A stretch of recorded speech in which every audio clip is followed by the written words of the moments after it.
Good afternoon, everyone. I want to welcome everyone to the special session of the Allegheny County Jail Oversight Board.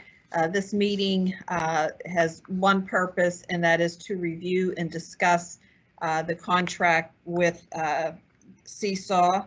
And so with that, I am going to call the meeting to order and do a roll call. And so I would ask the board members to please answer when I call your name. Ms. Hallam? Here. Mr. Fitzgerald? Mr. Plorsky sitting in. Thank you. Mr. Camara? Here. Ms. Klein? Here. All right. Judge Lazara will be joining us later on in the meeting. She is teaching a class right now. Ms. Moss? Sheriff Mullen? Kevin Kraus in for Sheriff Mullen. And Ms. Wagner? Present. All right, thank you. Judge Clark, yes. excuse me, I want to raise a point of order. Two of the people who checked in for roll call are actually, as per the statute, not allowed to be voting members tonight. So I want to raise that objection to their participation in regards to voting in this meeting. I want to point out the state statute that authorizes the Jail Oversight Board and our authorities. It says that the board shall be comprised of the county chief executive, 2 judges of the Court of Common Pleas, 1 who shall be the president judge or their designee, the county sheriff, the county controller, the president of council or his designee, and 3 citizen members. It says nothing about a designee for either the county sheriff or the county chief executive, and neither of those people are here, but they did just have proxies check in on their behalf. So I just want to object to their participation in the meeting today. Your objection is noted. Historically, we have allowed members who have not been able to be present to have someone in their stead, usually someone that works for their agency. So we have Kevin Kraus, who has actually substituted for Sheriff Mullen when he's been away. I note your objection. Thank you, Ms. Howell. Okay, and Judge Clark, I just want to add that just because it has been done improperly in the past does not validate it to happen today. And I get that. I'd just like to request that they are not permitted to vote in this meeting. Well, I get that, but I note your objection. Thank you. All right, so we have, I just want to set a few ground rules. I would like to try to keep this meeting to 2.5 hours. I know that may be difficult. So with that, you know, we are running a little behind. I ask that we be ready to start promptly at 5:30, but I know some people have had some technical difficulties, and so there's a couple of other people that have joined right now that I can see, and I don't know who they are. So other than Mr. Bacharach, from the county solicitor is there. There are 2 other. Bill Moss is here. Thank you, Ms. Moss. Yeah, I could not get on. They kept saying they were having difficulty and they couldn't reconnect me. All right, thank you. Then there's someone that just says anonymous underneath, and I don't know who that is. That could be me, Your Honor. This is Jerry Baldwin with CSAU. I had the same type of problem. All right, thank you.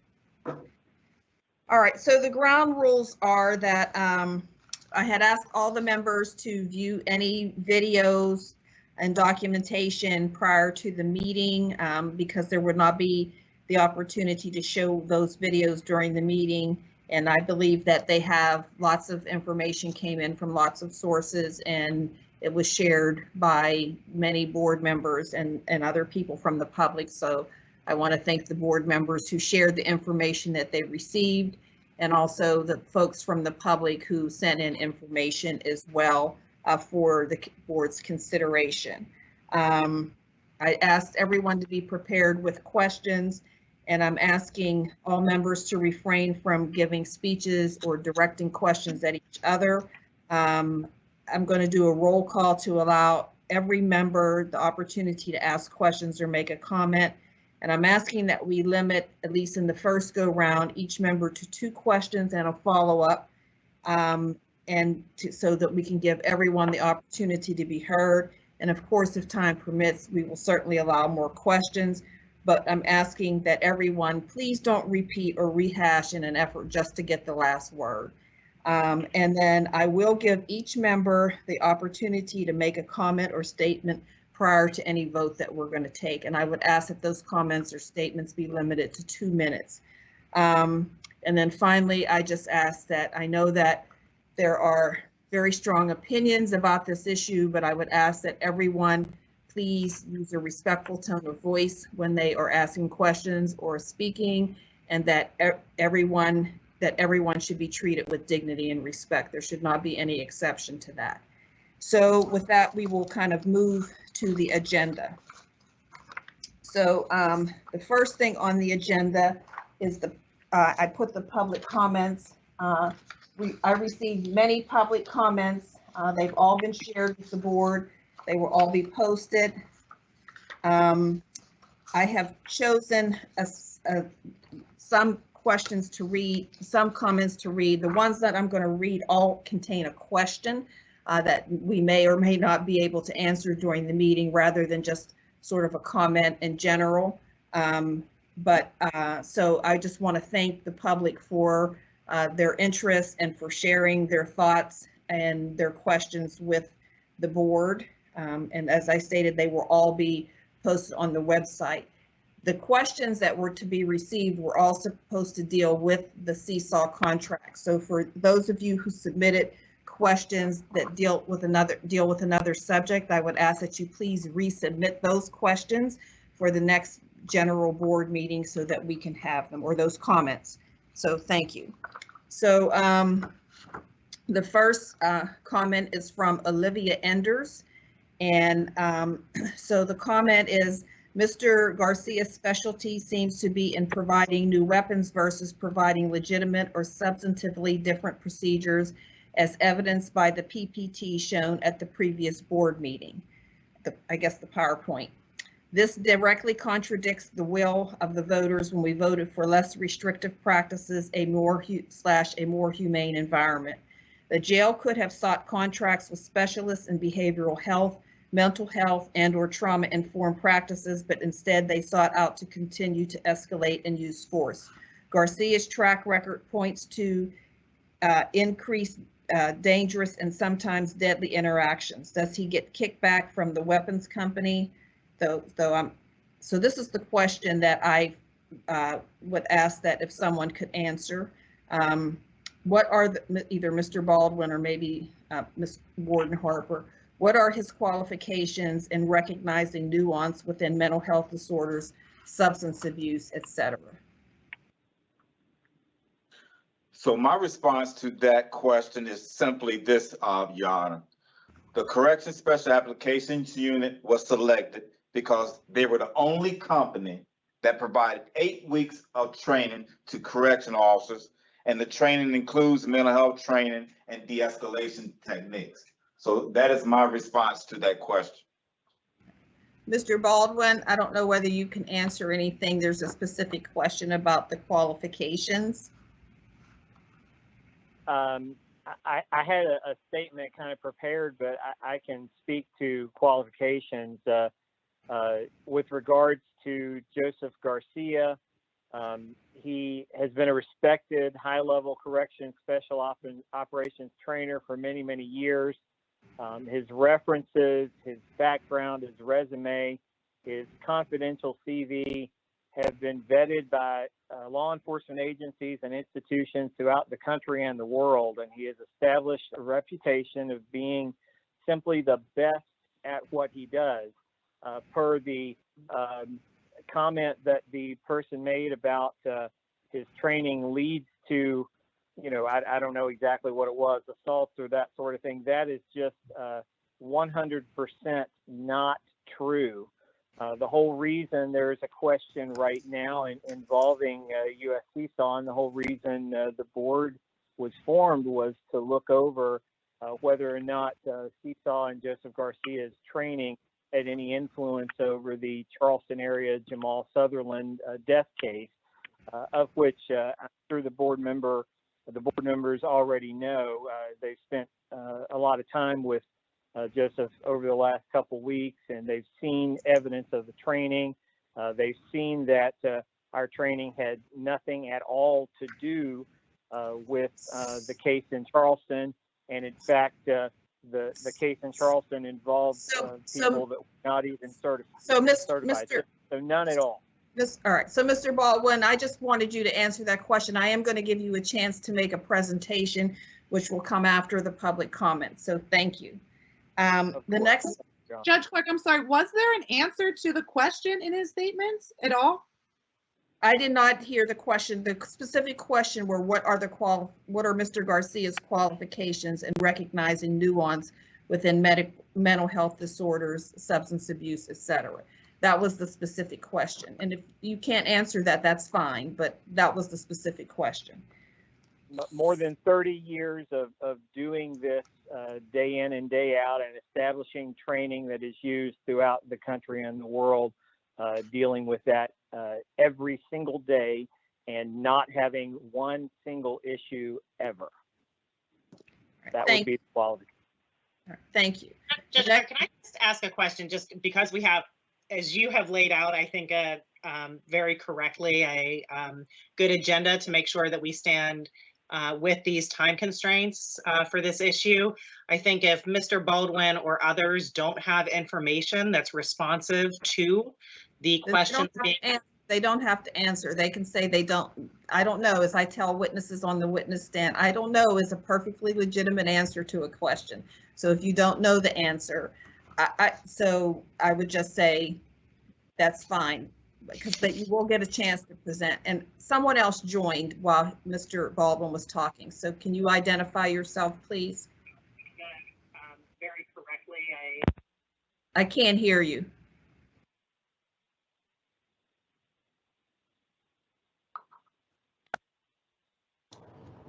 Hi, this is Jeff Ebersole. I don't know if you're referring to me, but I was having technical difficulties. I just was able to call into the landline to start the meeting. All right, thank you. I think that was you. That's the number that I see. Thank you. All right, so the next question is from Carol Nichols, and it is as follows. Why exactly is CSAU the only option the county has for de-escalation training? So I think that's really a question for Warden Harper, and so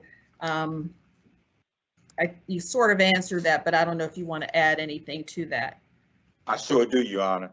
The Corrections Special Application Unit was not the only option for the county to use de-escalation training.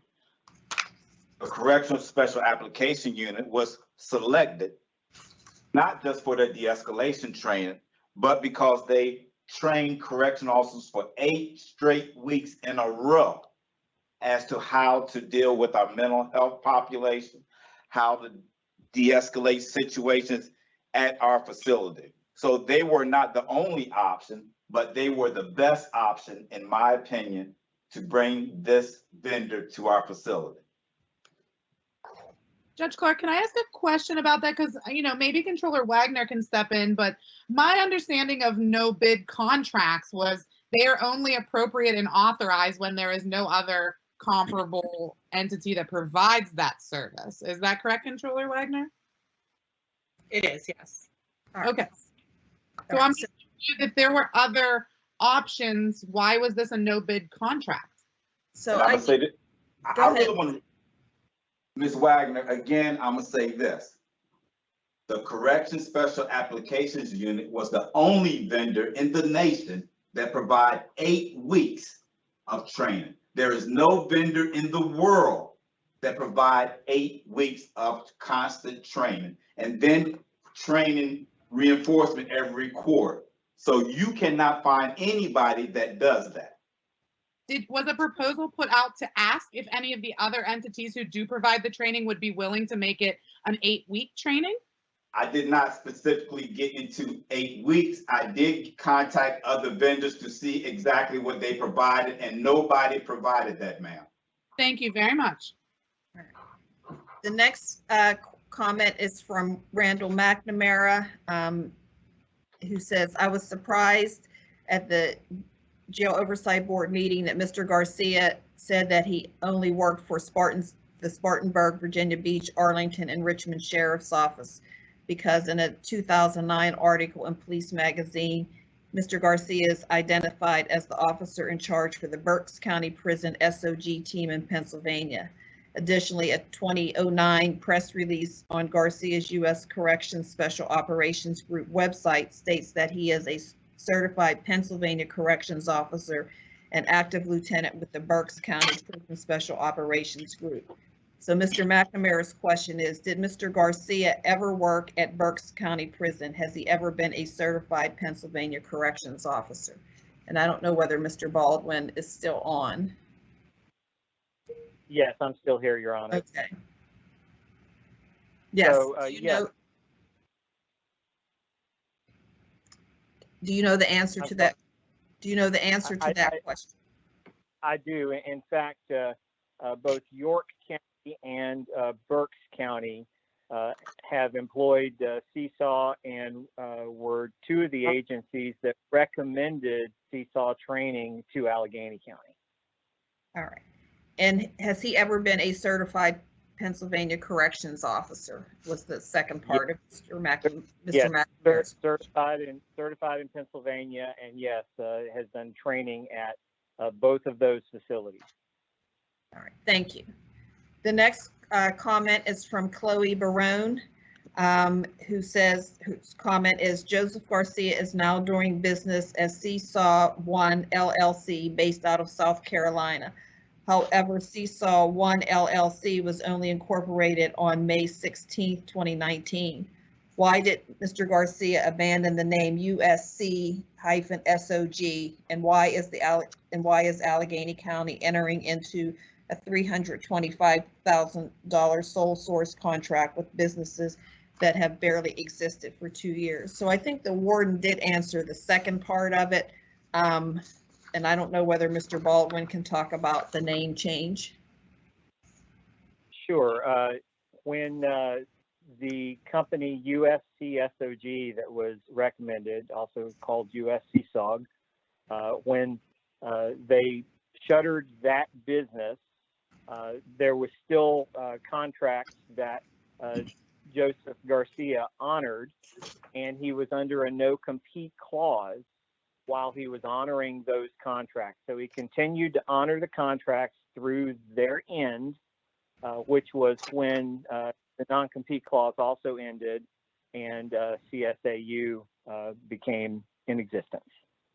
All right, thank you.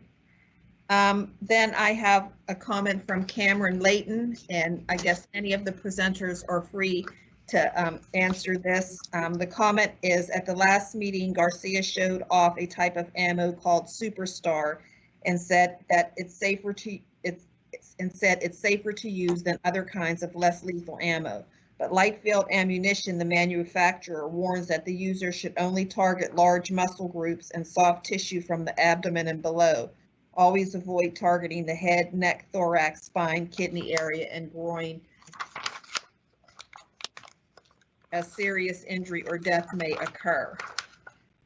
How could this ammo be safe for use at close range? Is there any kind of research or evidence to suggest that this ammo reduces risk of injury? So we have Mr. Eversole, we have Mr. Baldwin, and Warden Harper. I don't know if anyone can answer that particular question. So I would like to start off, Your Honor. And the first thing, I don't think that this is the appropriate venue to talk about how we're going to utilize rounds at the Allegheny County Jail. I think that that's something that should be in an executive session, but I don't feel that it's appropriate to talk about how we're going to utilize this ammunition or any other weapons at our jail. So I don't really think that's the question, Warden. The question is this ammo safe for use at close range, which might happen in any kind of situation? I think that's the question, not particularly how the jail is going to use it. But I don't know whether Mr. Eversole or Mr. Baldwin wants to comment on that. Okay, I would like to comment at close range. If the rounds should happen to be used after 3 to 4 times of trying to de-escalate the situation, it will be used for at more than 10 feet from the individual. So I think that did answer the question. All right, thank you. I don't know whether whether Mr. Ebersol or Mr. Baldwin want to add anything. Okay. The only thing that I would add, this is Mr. Baldwin, the only thing that I would add is that this is not brand new technology that came out yesterday. It's been used throughout the country, and there has not been any issue related with the training provided by CSAU or Joseph Garcia related to this at all. So it's not really an issue on our end. Ms. Hallam? Yeah, I would like to ask the questions for the CSAW representatives. Have these weapons or the projectiles that they shoot out ever harmed a person or led to the death of a person? So are you talking about in a correction setting or anywhere? I'm saying in general, these sort of rubber projectiles, have they ever seriously injured a person or caused the person to lose their life? This is Jeff Ebersol. I am not aware of any situation where CSAUG has used it or their departments that have deployed it in any type of liability. It does cause a bruise, but as far as a death, I am not aware of any that has been used in a correctional setting under the training guidelines. That is not what I asked. I asked specifically about these type of weapons, not about the training, not about in a correctional facility. I want to know if rubber projectiles have been known to seriously injure or lead to the death of a person. The answer is yes. I just want to hear you say it. So I think we can take notice that it has. I mean, there's been a lot in the press recently about them. So yeah. Okay, I just want to read a specific. That's why they call it less lethal ammunition as opposed to non-lethal ammunition, because I think that's sort of the disclaimer. So I think we could take notice of that. Yeah, I just want to, note for the record that there was a study published in 2017 that found that 3% of people hit by rubber projectiles died of the injury. 15% of the 1900 were permanently injured by rubber projectiles. So, right. So you can save this. I had asked that there be no speeches. Everybody will get a chance to say whatever they want to say at some point in the meeting. So we're going to go to the next question from Sam Hutchins. Why did the jail order 2 types of ammo from light field ammunition that are explicitly designed for use against bears and other large large animals? And can you explain why the jail needs rifles? So I'm gonna say this to respond to that question is we made that determination for the orderly operation of our facility and also to be in compliance to the referendum. All right, thank you. Then we have a question from Hera Castaneda. Was Mr. Garcia an Air Force sergeant at some point? Does he hold 2 black belts in karate? And for which lethal weapons has Mr. Garcia been designated a certified master? I don't know if Mr. Baldwin, if you're able to answer that. Upon advice of legal counsel, questions about his confidential CV, which have already been vetted by professionals, which has led to his hiring already, that kind of answers those questions. All right, thank you. And can I ask a question about that? Why is it that his CV and resume keep being referenced throughout this meeting yet have not been made available to members of this board? So I will say, let me just, I think I maybe should have put this on at the beginning. There were a number of requests that the board had for materials for this meeting that the board has not received. One was the complete CV for Mr. Garcia. One is a copy of the training agenda or menu as it was referred to in the last meeting, a copy of the training materials provided to the attendees of the training. I will say that I do believe we'll hear from them as part of the presentations that the board members who attended the training at the jail were able to review and ask questions about some of these things. So we'll hear about them. A list of corrections facilities that have contracted with CSAU. A complete listing of any and all lawsuits filed against the company, including the court docket number and result of the litigation. The response that there were no lawsuits filed against CSAU. A complete copy of the contract, well, we have those. A list of references for CSAU and Joseph Garcia.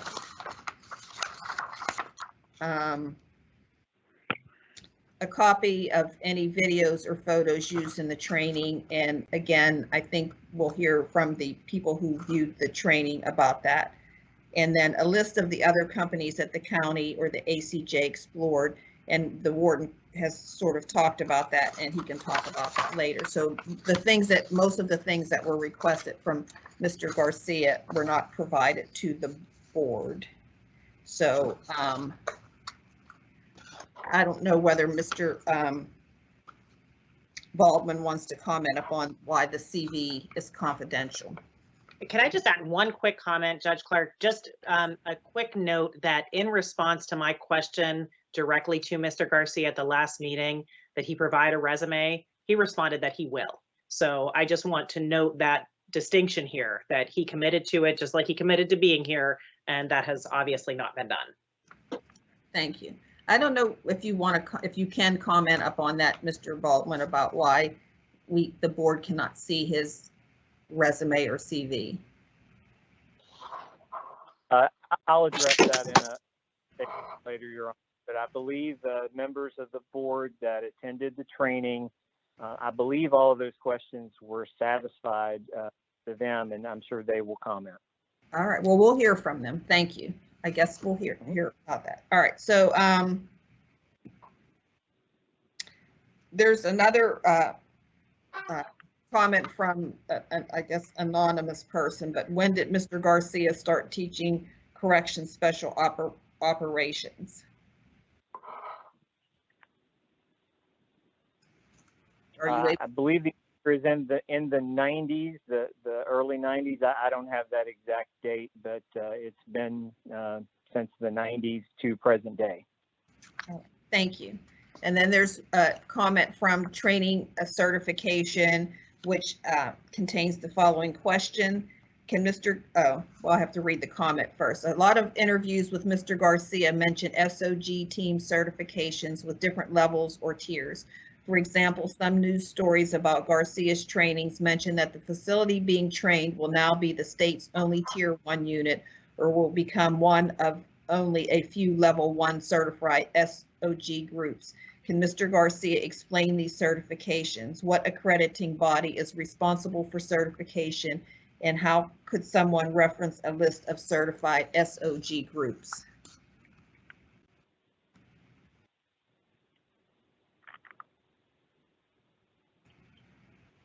Are you able, Mr. Baldwin, are you able to answer that? I'm not on that one. Maybe that's something Jeff has. I don't know. Mr. Ebersol, are you able to answer that?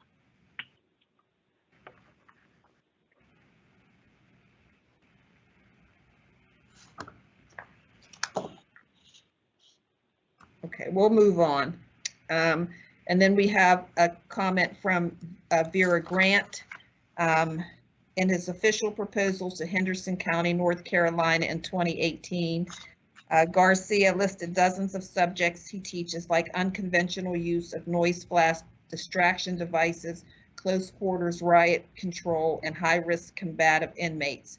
There are none listed that reference de-escalation, and the only references to mental health are dealing with the mentally ill and mentally ill handling and extractions. What specific topics that Garcia has been teaching at the Allegheny County Jail these past 8 weeks?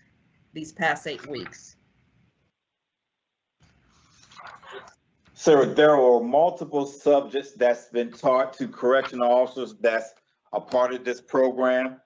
Like I said, a lot of it is de-escalation, mental health, identification of medications. That's all that I can speak of at this time.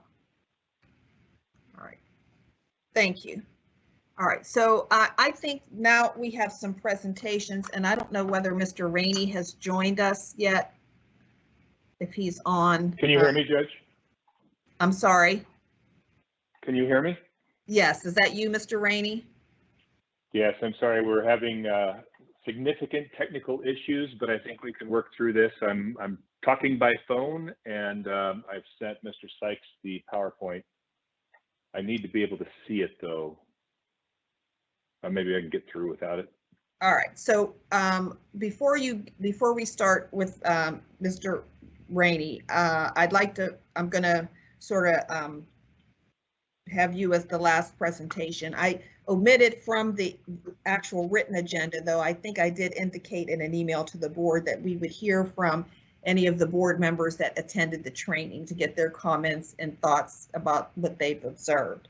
So I'd like to actually start with that, and then go to the presentations that anyone might want to, that the presenters might want to give. So I know that Mr. Pilarski and Ms. Klein attended, and they coordinated the training sessions, and I would like to thank them for that. I believe Ms. Moss also attended, and I believe Kevin Krause attended. Was there anyone else that attended that I didn't know? All right, so I'm going to start with Ms. Klein, since it's sort of in the order that I see people, and see if you want to say anything. I will. First of all, I was not aware that that was my opportunity to talk to Mr. Garcia about his qualifications. I did not, because I was assuming that I would get a copy of his CV. So I do take issue with that comment, because I was not aware that that was going to be my only time. So also to clarify, you know, I spent, as did Mr. Pilarski, spent a lot of time looking over the handbook, but that was, to my understanding, half of what was being proposed. I saw absolutely nothing that concerned me in the handbook, except for the photographs, which I talked about. They were in full combat gear, which in my mind did not portray a sense of de-escalation. I was told those were old photographs. When we got there, the candidates who were training were performing CPR. I know I have to be CPR certified for my work, but I need a specific person who's certified to train me. I have no idea what his qualifications are, and going again with the medications, I have no idea what his mental health qualifications are. He did tell me his wife was a trauma nurse. And just off the topic of the training, I will say I was unhappy to see when I got there that his mask was absolutely nowhere on his face. And I know the jail is trying very, very hard to do COVID mitigations, and I salute them for that. And I did ask the warden about that. And at that point, he did ask Mr. Garcia to put his mask on, and he did comply. But in my mind, there was a disregard to the jail's COVID precautions. Thank you. And I'm going to just back up that I'm just going to say one more thing. Mr. Garcia was very gracious in having me ask any questions that I wanted. I didn't always see eye to eye with his answers, but I do want to put it out there that he was open and wanted me to ask anything, and I was very appreciative of that. Thank you. Mr. Pilarski? Yes, thank you, Your Honor. I'd like to echo some of the things Ms. Klein said. I mean, Mr. Garcia was very open, answered any of the questions we had. But what's key for me was we'd asked Mr. Garcia to step away, and he left the room, and we asked questions of the individuals who were doing the training as to what their thoughts were, what was the training they were receiving, and all of them comment on how much they have learned, no matter how long they've been. Some of those individuals have 18, 20 years experience in corrections, and they talked about how much they have learned through this training and how different it was from the traditional CERT trainings they have received in the past, and how much de-escalation was involved. They listed hundreds of drugs they had to know and try to be familiar with. They talked about the quizzes and the tests that go through and stuff like that. We went through some of the training materials, asking those questions. So it was very nice to actually be able to question the individuals who were actually going through the training, hear their answers. And like Ms. Klein, I didn't say anything that concerned me based on those answers. I mean, a lot of the stuff focused on de-escalation in the training and talking to those individuals. Their focus was on the de-escalation.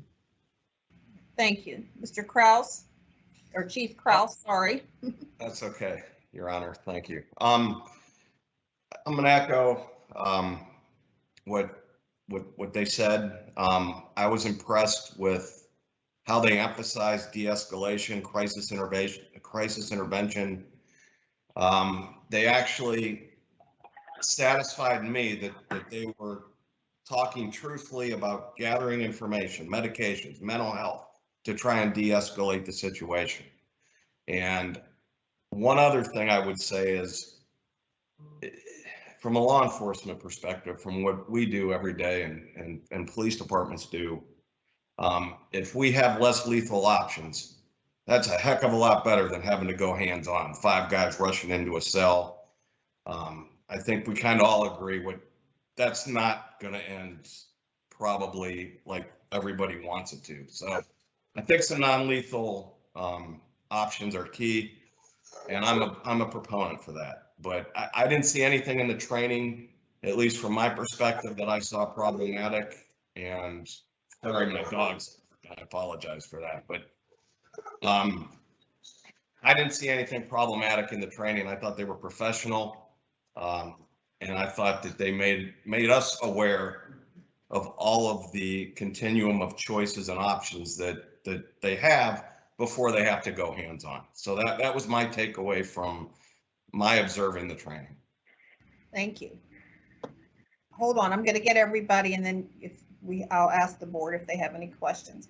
Ms. Moss? You're on mute. Okay. There you go. They always say save the best for last, but I kind of echo what all three said. I thought it was I was glad that I went, and I observed when they did do the I just lost my train of thought. Anyway, I thought what I saw was good. I saw a video. I don't know if they showed a video, and they showed a video of what has happened in the past when they would rush into a cell to do de-escalation, which would be five guards in at one time, on one person. And then they showed what they do now with the other forms of ways that they know how to de-escalate without rushing the person in the cell. I also did get to look at Mr. Garcia's resume. He let me see the resume it was on the PowerPoint, because I asked about it and he did show it to me. I didn't see anything in there really incriminating.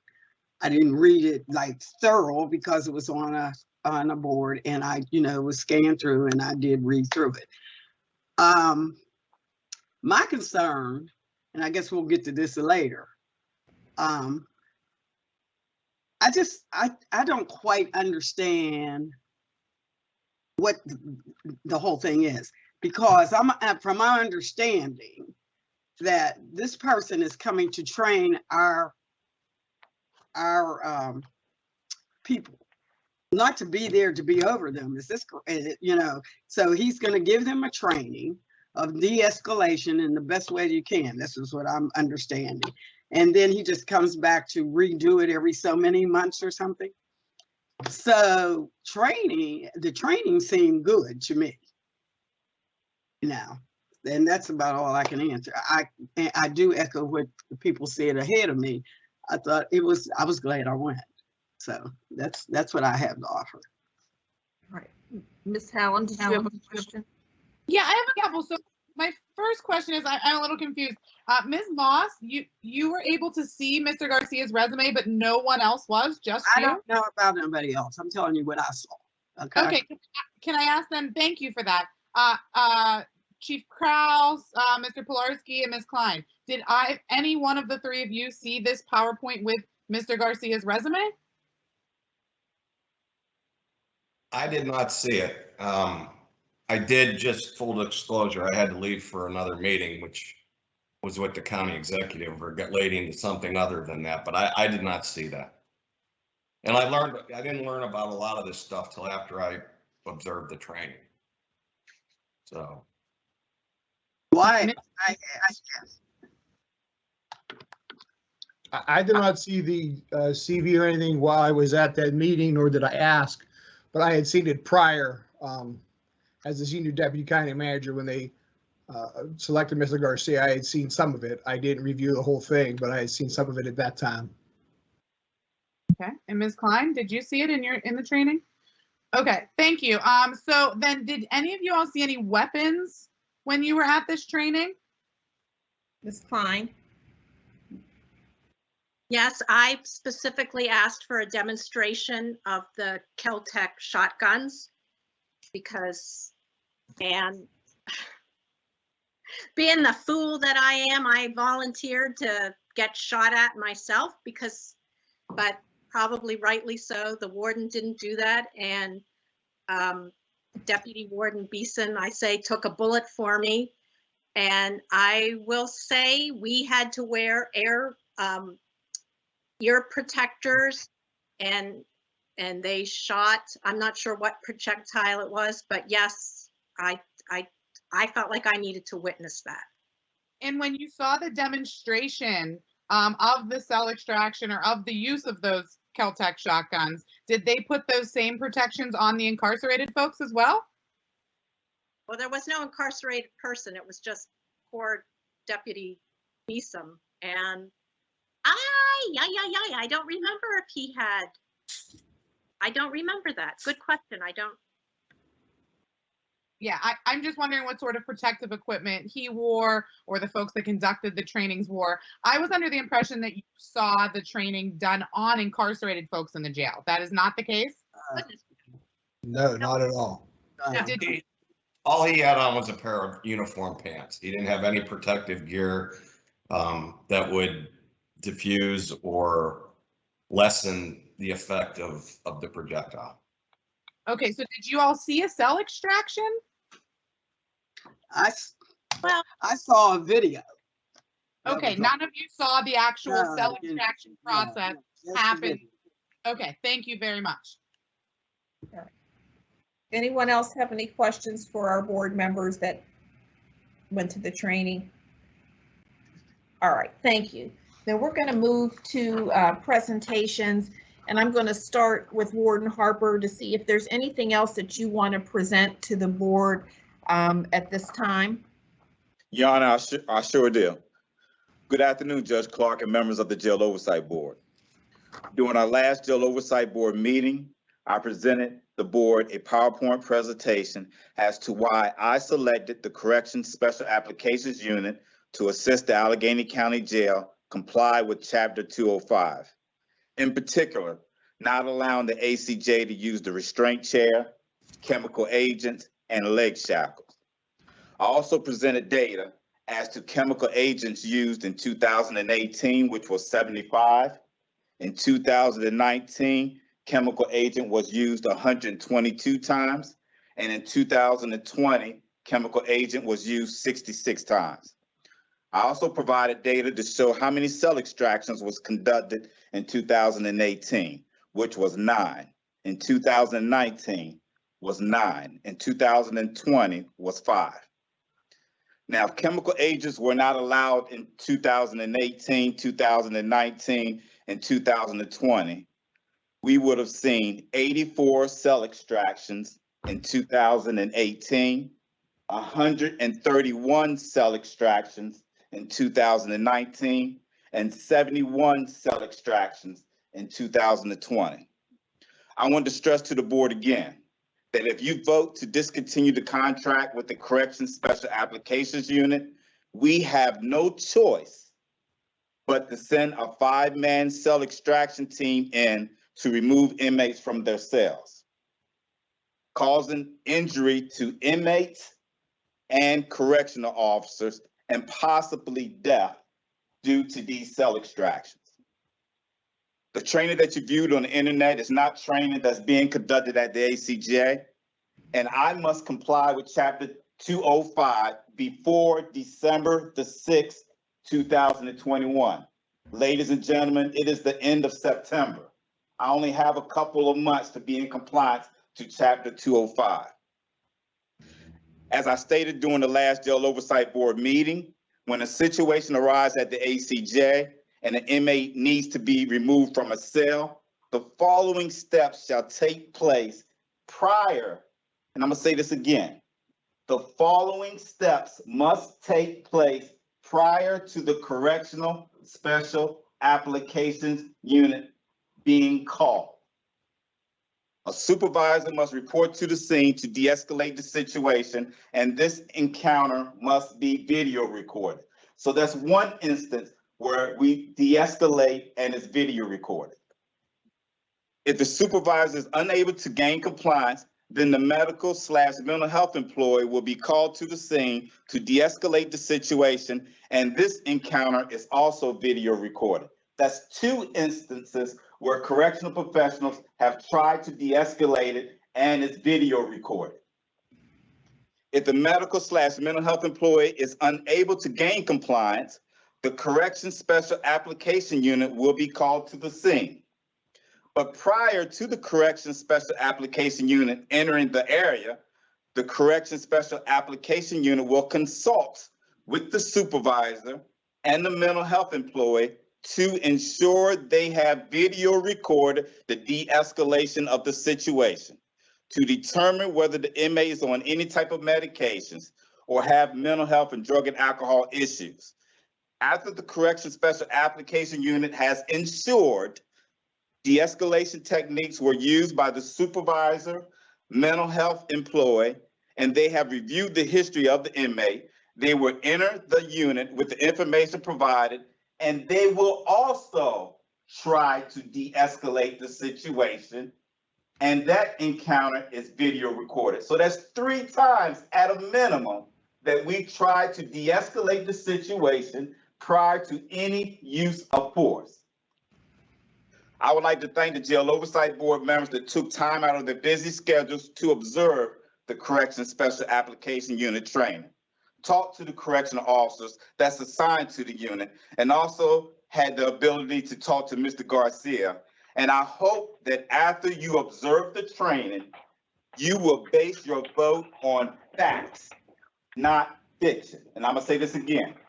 I hope that you base your vote on facts, not fiction.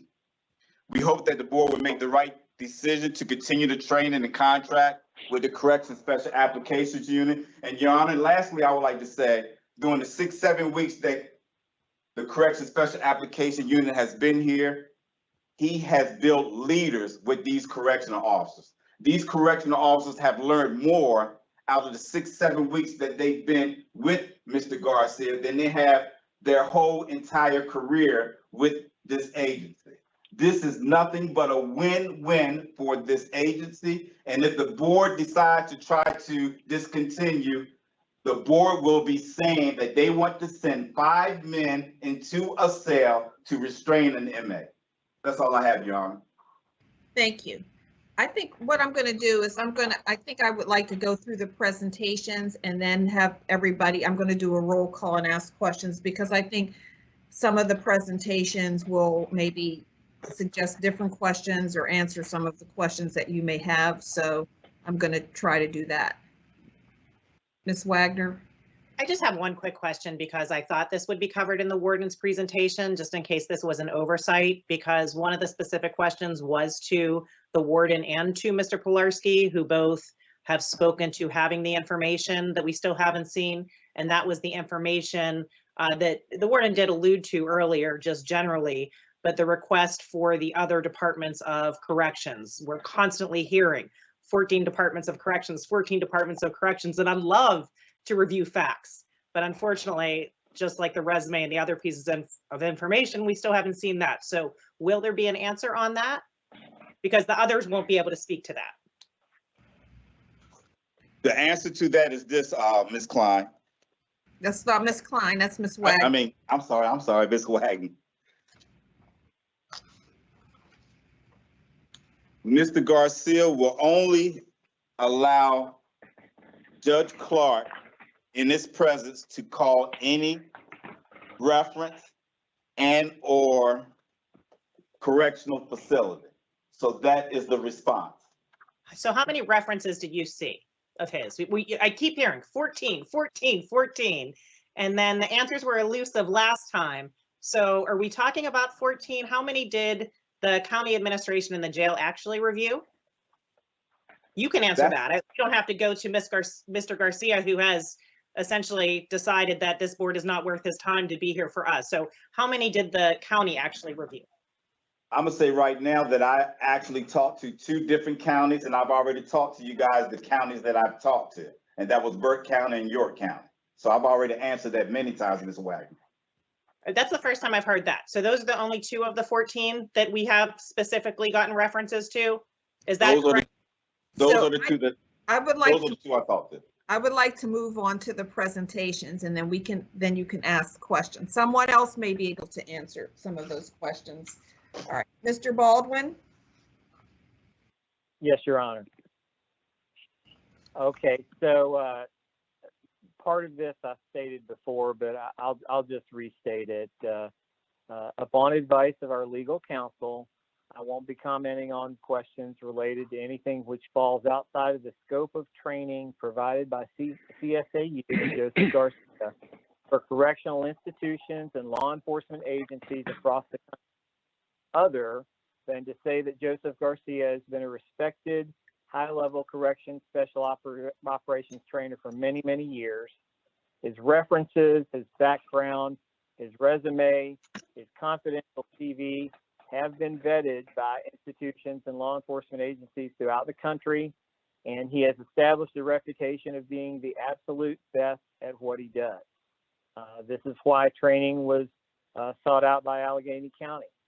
This training saves agencies money by mitigating liability through specialized training known as measured use of force training. And more importantly, it prevents injury and saves lives.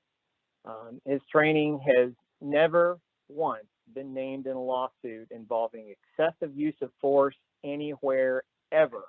And back to kind of the purpose of this board, this is, you guys were wondering whether his training led to the death of Jamal Sutherland in Charleston.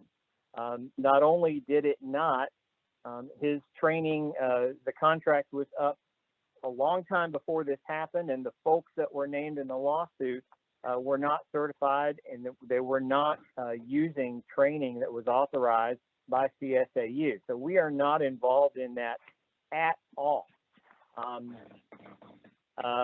It's never been named in a lawsuit ever. Finally, Allegheny County sought out CSAU, and they did, as the warden stated, speak with other agencies, York and Berks County, and I think their references were stellar. The training that is provided, however, is specific to the needs of Allegheny County. 2 other just quick notes that came up during the comment period. Someone asked if those members of the board that went and participated in training saw training done with inmates. That would never, ever happen. We don't involve inmates in the training. We don't create a situation in order to demonstrate a situation. The CSAU SOG teams at the facilities where we train are called when there's a situation where the regular folks that are there to manage the inmates cannot handle the situation on their own. So just wanted to make sure that you were aware of that. That's the end of my presentation. Thank you. Thank you. No, we're going to wait. We're going to get all the presentations and then we'll ask the questions. So I would suggest if you're like me and you don't you might forget, write it down, because I always do that. So we're going to go to Mr. Ebersole. And I guess, Mr. Ebersole, if you could just introduce yourself, because I don't think the public will know your title and your connection. Thank you, Your Honor. Thanks for having me. My name is Jeff Ebersole. I'm a retired major from Loudoun County Sheriff's Office, and I was asked to. Can you hear me? Yeah, I hear some background noise, and I don't know if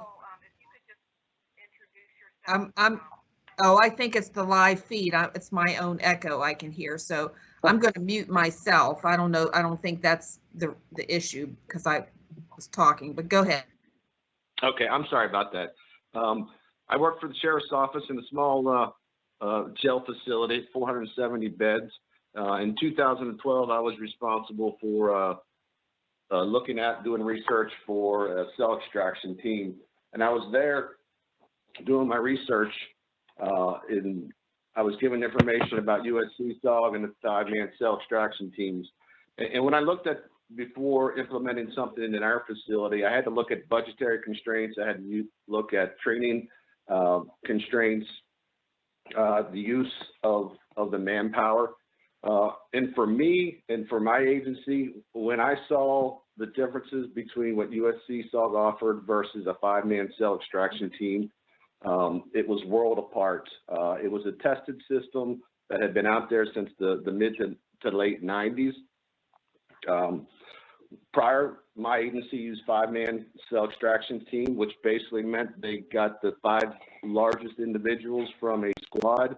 They put them in riot gear, riot helmets, shields. They wore shoulder masks or shoulder pads. They wore elbow protectors, shin guards, knee guards. So it basically was in full riot gear. And the testimony and the information that I got from neighboring jurisdictions was the amount of lawsuits, medical bills more than that, between staff and inmates, people getting hurt, because there's basically one option with a 5-man cell extraction team, and that is the guy with the shield smashes the inmate against the wall, 4 others go in there, and they try to maintain and control the individual. There's no customization, there's no de-escalation at that point. So for me, it was a no-brainer for what USC-SOG had to offer. I could train a limited amount of staff. I didn't have to train at least 8 to 10 guys per squad of a 25-person squad. So I didn't have to worry about training people so often, so many individuals, and it was a lot safer. Again, it was customized. It included de-escalation. It used calculated and independent cell extractions each time based on the inmate. And that's part of the pre-planning process and learning if there's mental health issues, are there chemical dependent issues, are there emotional issues, and that's part of the program that USC-SOG sets up.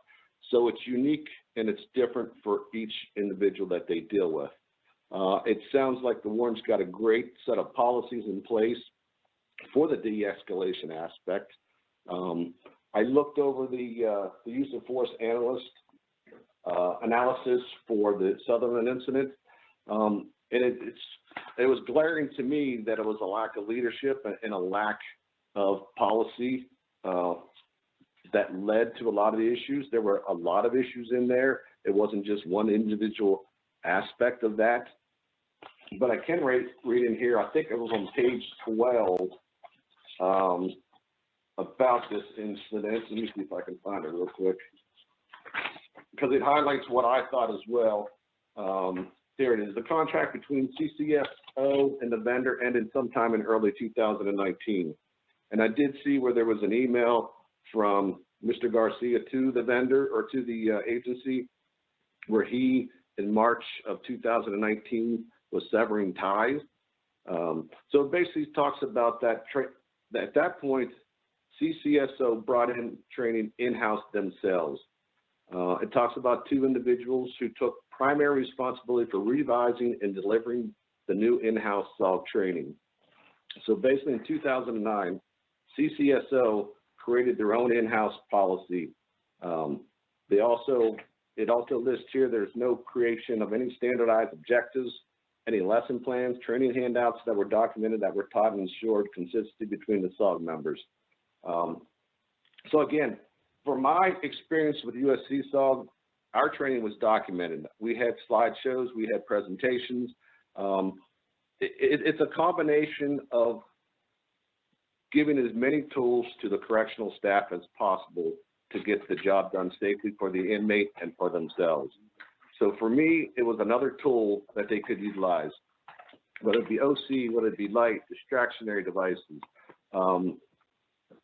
any of those devices. The more options I gave the staff, the safer I felt the inmates were and the safer the staff were, because they could de-escalate, they could use different avenues to resolve a situation, opposed to you've got a 5-man team or a 5-person team, and that's all you've got. You resolve it by doing 5-man cell extraction, and that's it. That doesn't give you many options. It doesn't give the inmate or the staff any options to do a safe cell extraction at that point.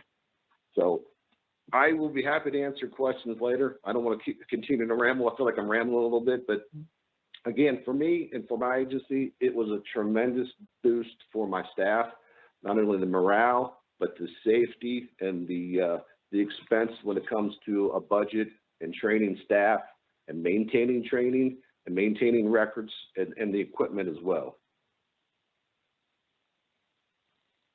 That's it. Thanks. Appreciate your time.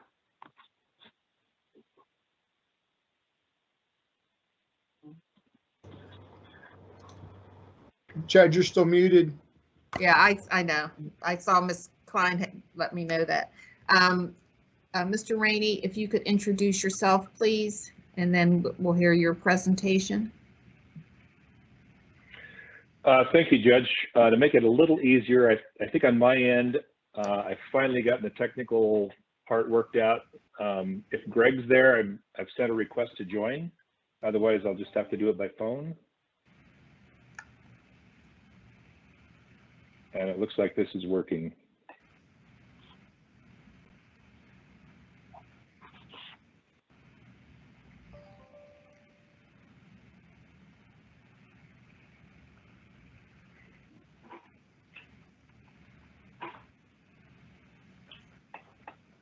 Well, it says connecting, but I want to respect your time, so I will just start, and if it connects, we will catch up. So my name is Gary Rainey. I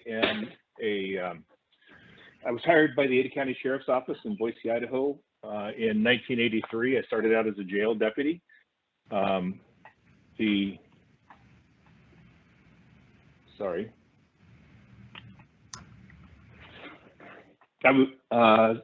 served a career in the Sheriff's Office. I was elected sheriff in 2004.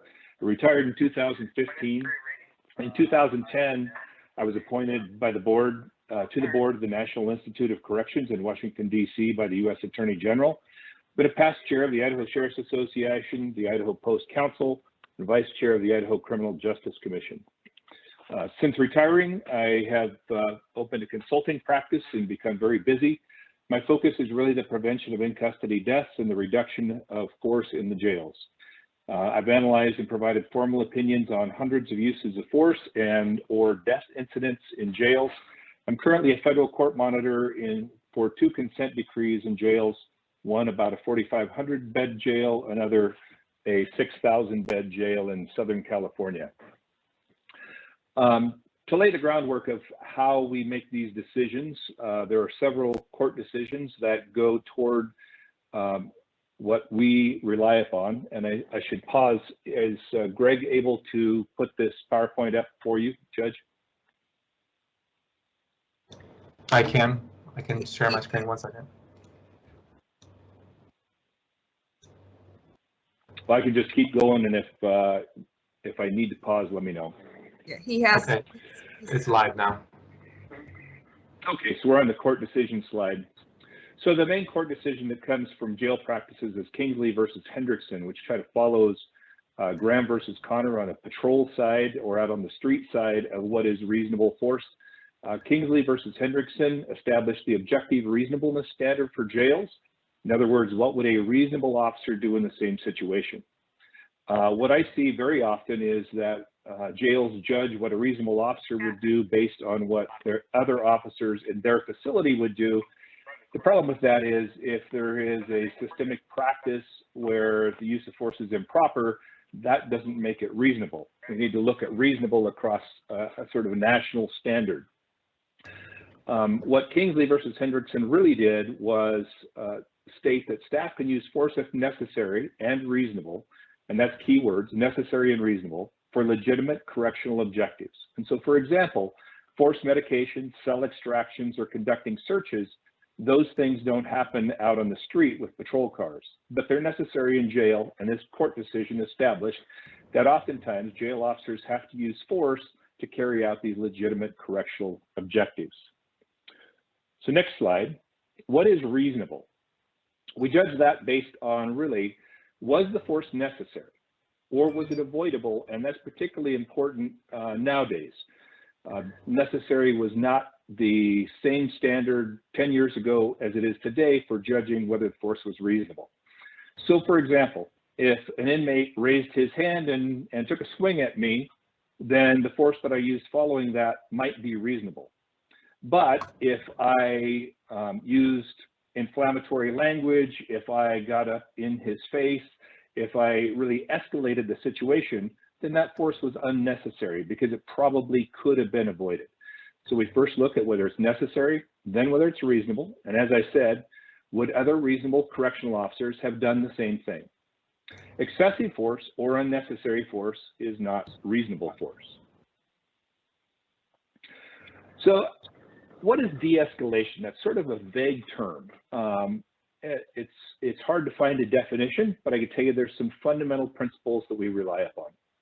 So de-escalation is probably first and foremost the use of verbal skills. Rather than escalating and yelling and giving commands, it's using verbal skills for calm, clear commands or conversations. The voice is non-threatening, often trying to stop and use listening skills. Inmates often have concerns, whether legitimate or not, they're still concerns, and if appropriate, it's good to validate those concerns. And attention reduction time. So time and space are what we refer to as tactical repositioning. That may mean backing away or what we call a cooling off period. It may mean taking the tactical team that was at the door and having them back up and wait around the corner and just giving that inmate time to calm, time to think, again, restarting with calm verbal skills, with listening skills, and trying to exhaust all means by the time we reach the point where we have to use force. So on the next slide, de-escalation and crisis intervention, what it effectively is active listening, empathizing, understanding the inmate's concern, building a rapport, and trying to influence that inmate's decision because the success goal is voluntary compliance. This next slide shows an escalation of the types of force we use from the de-escalation all the way up to deadly force. So de-escalation, there's no harm. That's exactly why it should be implemented whenever it is feasible to be implemented. Those good de-escalation skills. It's very important for the mentally ill. I will talk about Jamal Sutherland in a little bit. And those include cooling off periods, calm, cool, non-threatening approaches. The next two slides where you see chemical agents and physical control techniques, and to see the arrow that those can be interchangeable. So one doesn't necessarily come before the other, it's really situationally dependent.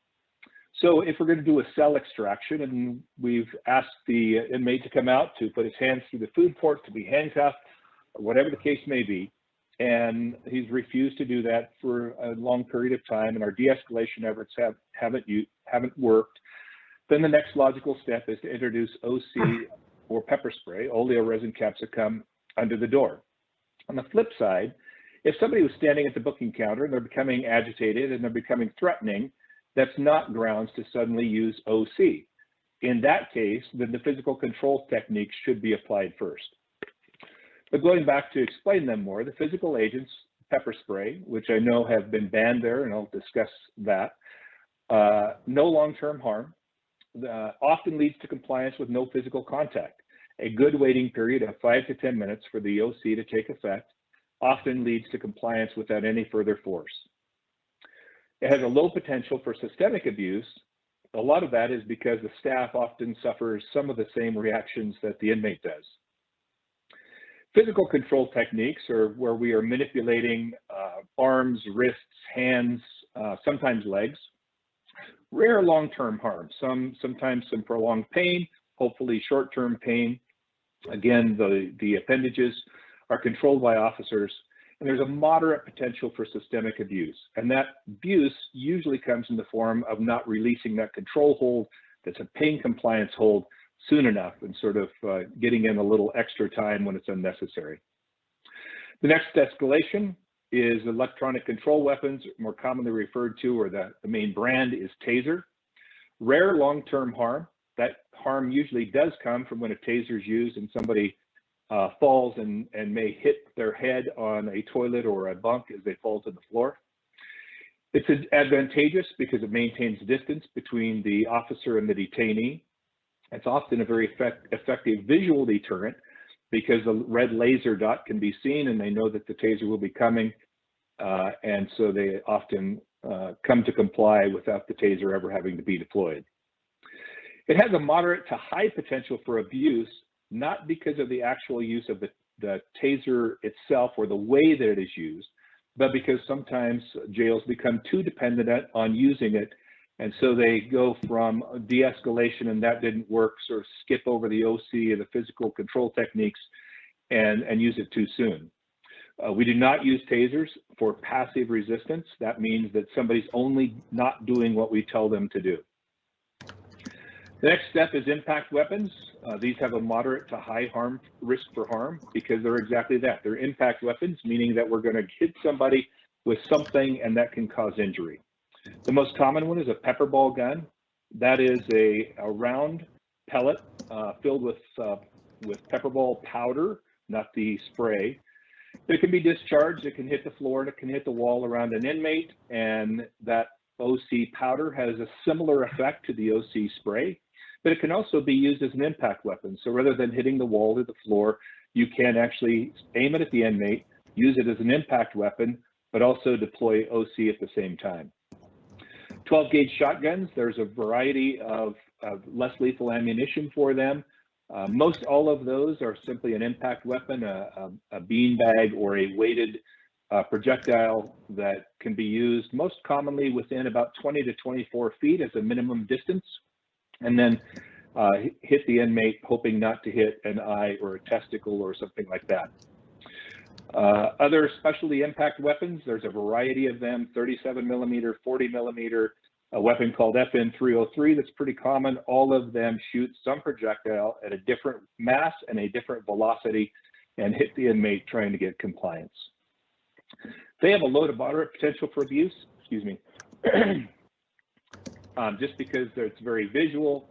If there's any quality supervision at all, then there's very little opportunity for abuse there.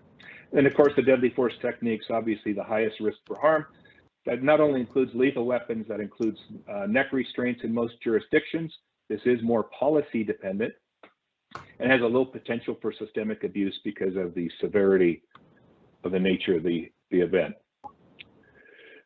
So in the next slide, I won't go through all of these blocks, but across going left to right are the levels of resistance, and going down is the severity of the use of force. So if somebody's offering passive resistance, we first always want to start with de-escalation. If that fails, then go to chemical agents, and if that fails, go to control holds.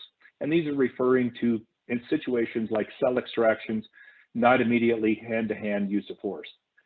If they offer active resistance, that means that the inmate is doing something physically against the officer to try to prevent the officer's legitimate correctional objective.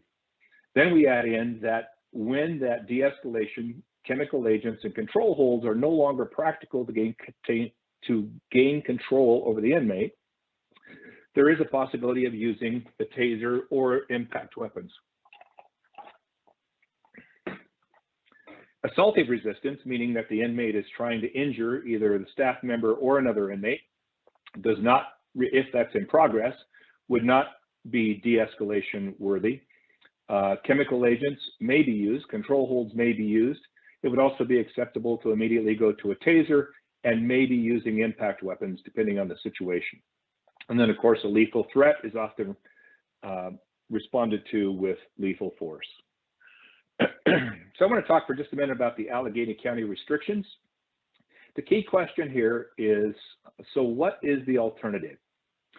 So ending solitary confinement is good for the most part.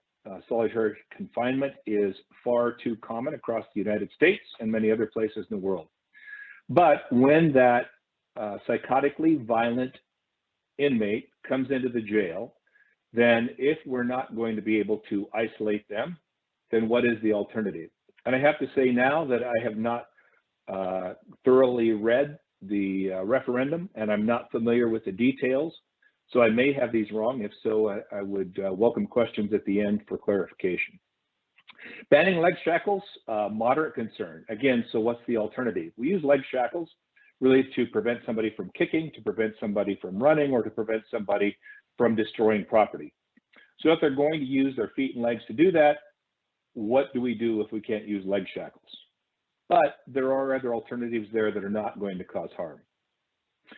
Banning chemical weapons or chemical agents, particularly oleoresin capsicum or OC, will cause unnecessary harm to detainees in Allegheny County.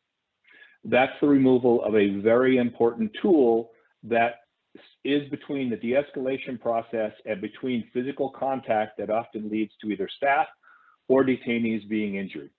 So the removal of that is unfortunate for the staff, but you will see injuries caused by the physical manipulation techniques when chemical agents could have been effective.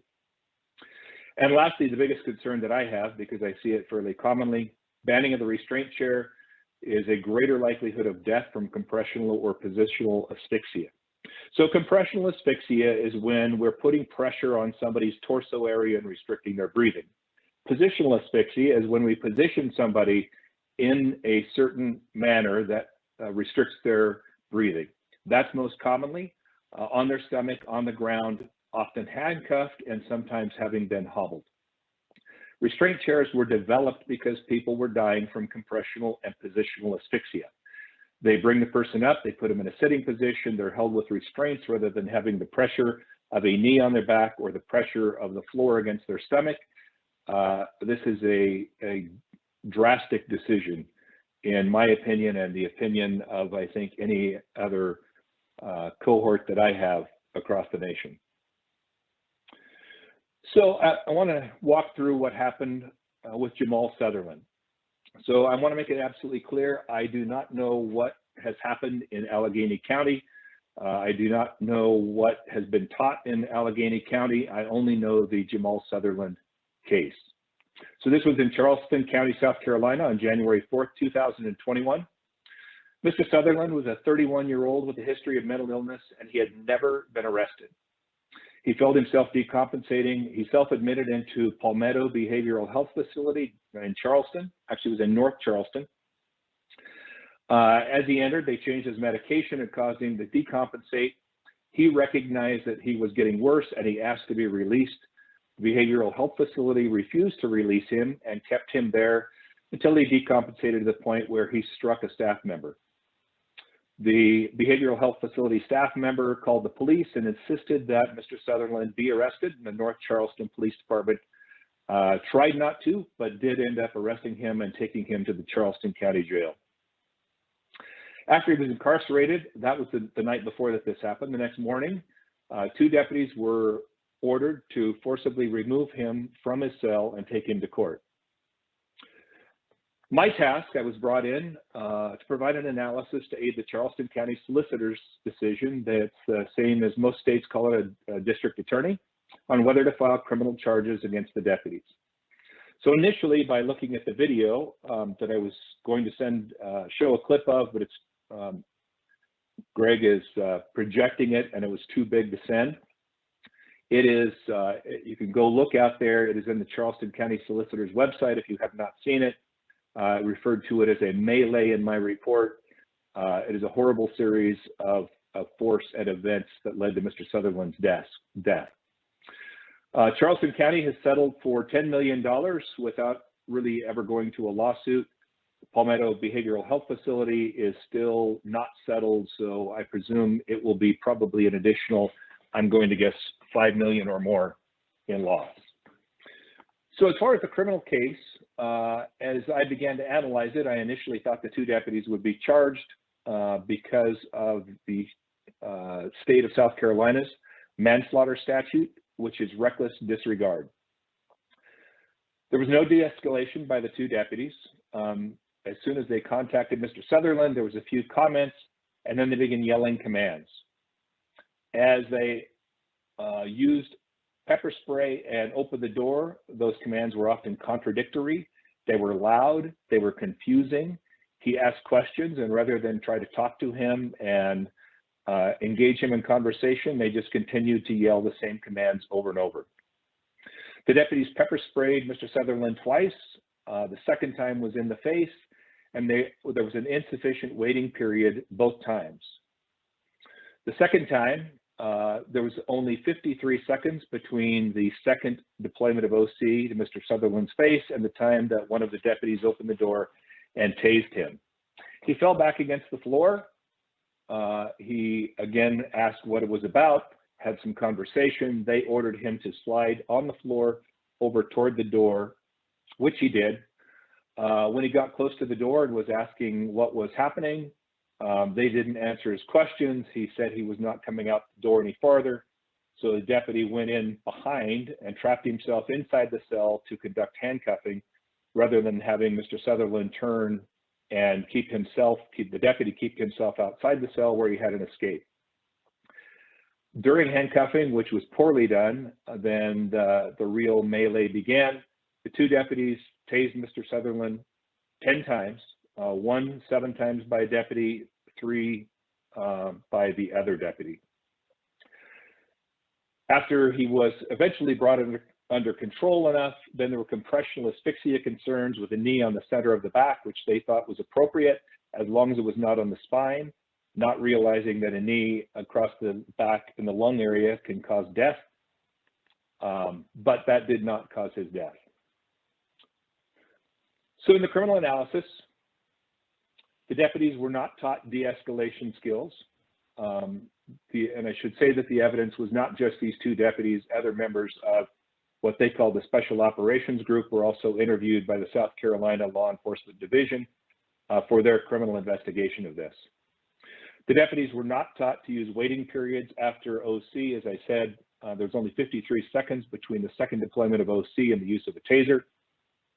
The deputies were incorrectly taught to use a taser on passively resisting detainees. So Mr. Sutherland was not doing anything aggressive. He was actually going to lay a blanket down on the bunk. In my personal opinion, I believe that he might have been about to give up because he walked from the back side of the room across, put a blanket down that he had been holding after he had been sprayed with OC. But as he laid that down, the deputy, in her words, saw the opportunity and shot him with a taser. The 10 taser deployments occurred. The deputies were not taught about cumulative or simultaneous taser discharges. So those 10, many of them were overlapping at the same time. The deputies were not sufficiently taught about compressional or positional asphyxia concerns. As I said, their understanding was that a knee, as long as it was not on the spine, was an acceptable position. So in other words, for the criminal analysis, they did not violate their training, so there was insufficient evidence of any reckless disregard. With that, I would stand for any questions.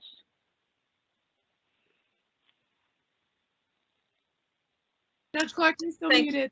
Yes, I know. Thank you, Mr. Rainey. And so I'm going to open up the questions for the board for any of the presenters. I would ask initially that you limit your 2 questions and a follow-up so that we go through and allow all the board members to ask questions. I'm going to do a roll call. And I'm going to start in alphabetical order. So Ms. Hallam, you're first. All right, Judge Clark, I don't want to use this as a question, but can I just ask that we get 2 questions from each of the presenters so we don't have to pick and choose since we did them all together? So why don't we just start with your burning 2 questions and come back around, because we've had a number of presenters, and I will try to give everybody enough time. But, you know, as I was listening to the presenters, I had some questions for some that I felt like others had answered. So let's try to, the things that you really want to highlight or you really want to ask, let's try it that way so that we can get through everyone. And I will try to get others, and someone else may ask the question of someone you wanted to. So let's try 2 questions and a follow-up. How about that? Okay. My first question are for Mr. Baldwin, who I believe is here representing CSAU on behalf of Mr. Garcia. I would like to know what Mr. Baldwin's role is with CSAU and how his relationship, to detail his relationship with Mr. Garcia. Not just I'm the public information officer, but like, how long have you worked there? Where exactly are you based off of? What work do you do? Because in all of the media that I've read about CSAU, I've never seen your name. So I would just like to know your relationship to Garcia and details about your employment with CSAU. Sure. Thank you for the question. My name is Jerry Baldwin. You are correct. I am the PIO, or the Public Information Officer for CSAU. I was previously the Public Information Officer and Director of Communications for USC-SOG, USC-SOG. Prior to that, I was a major with the Richmond City Sheriff's Office, where I was also our communications leader, Director of Communications, and was also the Chief of Special Operations. So the Special Operations teams worked through me, my department, professional standards. I wrote policy and helped develop policy. Was also a accreditation manager and worked across the state of Virginia to help audit and certify agencies with their jails. I don't think you answered about your relationship, the details of your relationship with Mr. Garcia. I've known Joseph Garcia since 2006 or 7, when he initially introduced himself to our sheriff's office, and have known him ever since, and then had an opportunity to work with him and have worked with him. Okay, and then you had mentioned in your, I don't know that I would call it a presentation, but when you were speaking earlier, you had mentioned that there were no lawsuits in which Mr. Garcia or his companies have been mentioned, correct? I specifically was talking about the reason we're here today, which was the Sutherland case involving use of force, excessive use of force, that sort of thing. There have been 0 lawsuits in his entire career, or USC-SOG or CSAU, involving that. And back to the last thing that Mr. Rainey presented, I'll just say again, none of the situation that happened in Charleston had anything to do with our training. And related to TASER training, for example, we do not certify in TASER training, and those folks did not participate, nor were they certified in the training we did authorize when we were there. I asked, you had said earlier that there were no instances in which Mr. Garcia or his companies were mentioned or named as defendants in lawsuits. You did not just say South Carolina. You said that it has never happened before. I can read you the statement. I did not only say South Carolina. You're correct. I said specifically, so give me 1 second. I'll read it again. I mean, you don't have to read your statement. We all heard it. It is in the record. This is a recorded meeting. Are you aware of lawsuits where Mr. Garcia and his companies were named as defendants in any situation? No, I'm not. Okay, so no, I'm not. Not anything that's related to training, correct. Right. I would just like to add that you please not make assertions about things that you do not have the information about, because USC-SOG was named as a defendant in a class action lawsuit that came out of the Worcester County House of Corrections. Are you familiar with that? Have you ever heard of that before? No, I'm not. Okay. Thank you very much. I appreciate your help today. So next we will go to Mr. Camara. Are you still with us? I am. All right. Do you have any questions for any of our presenters? No specific questions, but just thinking largely if there'll be any opportunity to get time with Mr. Garcia, or is this the final communication any of us as the board are going to have? I think this is the final time. He just has declined to attend the meeting today. So if you have some questions, maybe Mr. Baldwin could answer those. Otherwise, no, you won't. You will not have the opportunity. I'm just still listening and learning and don't have any questions as of right now. All right, thank you. Ms. Klein, you're next. Yes, thank you. I believe I'm going to direct this at Mr. Baldwin, and forgive me that I can't remember the specifics, but I believe this was in the York Daily Record that there was a photograph, and I believe it was in the York Daily, in the county jail there, where the incarcerated people were up face to the wall, and there were people, and I believe it was Mr. Garcia, or part of his training, that was directing guns at them. And I'm just wondering, I'm hoping you can comment on that. And I also believe that and it was part of his promotional material, and that he was asked to take it down because it was obviously in violation of you can't photograph in any jail. So I'm hoping you can just clarify the purpose of that photograph.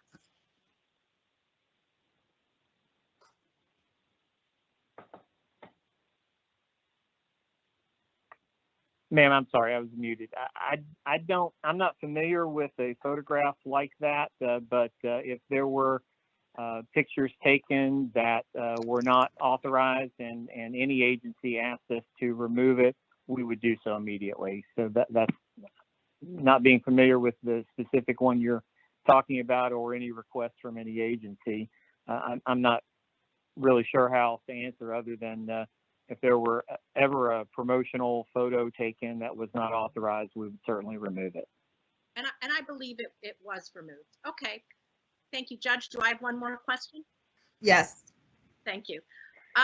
Mr. Rainey, thank you for your presentation, but I guess looking for guidance in what to do in relation to the referendum without using pepper spray or restraint chairs. If you, I guess, would make any recommendations as far as training, or that's my question. So I'm just making sure you can hear me okay? Yes, sir.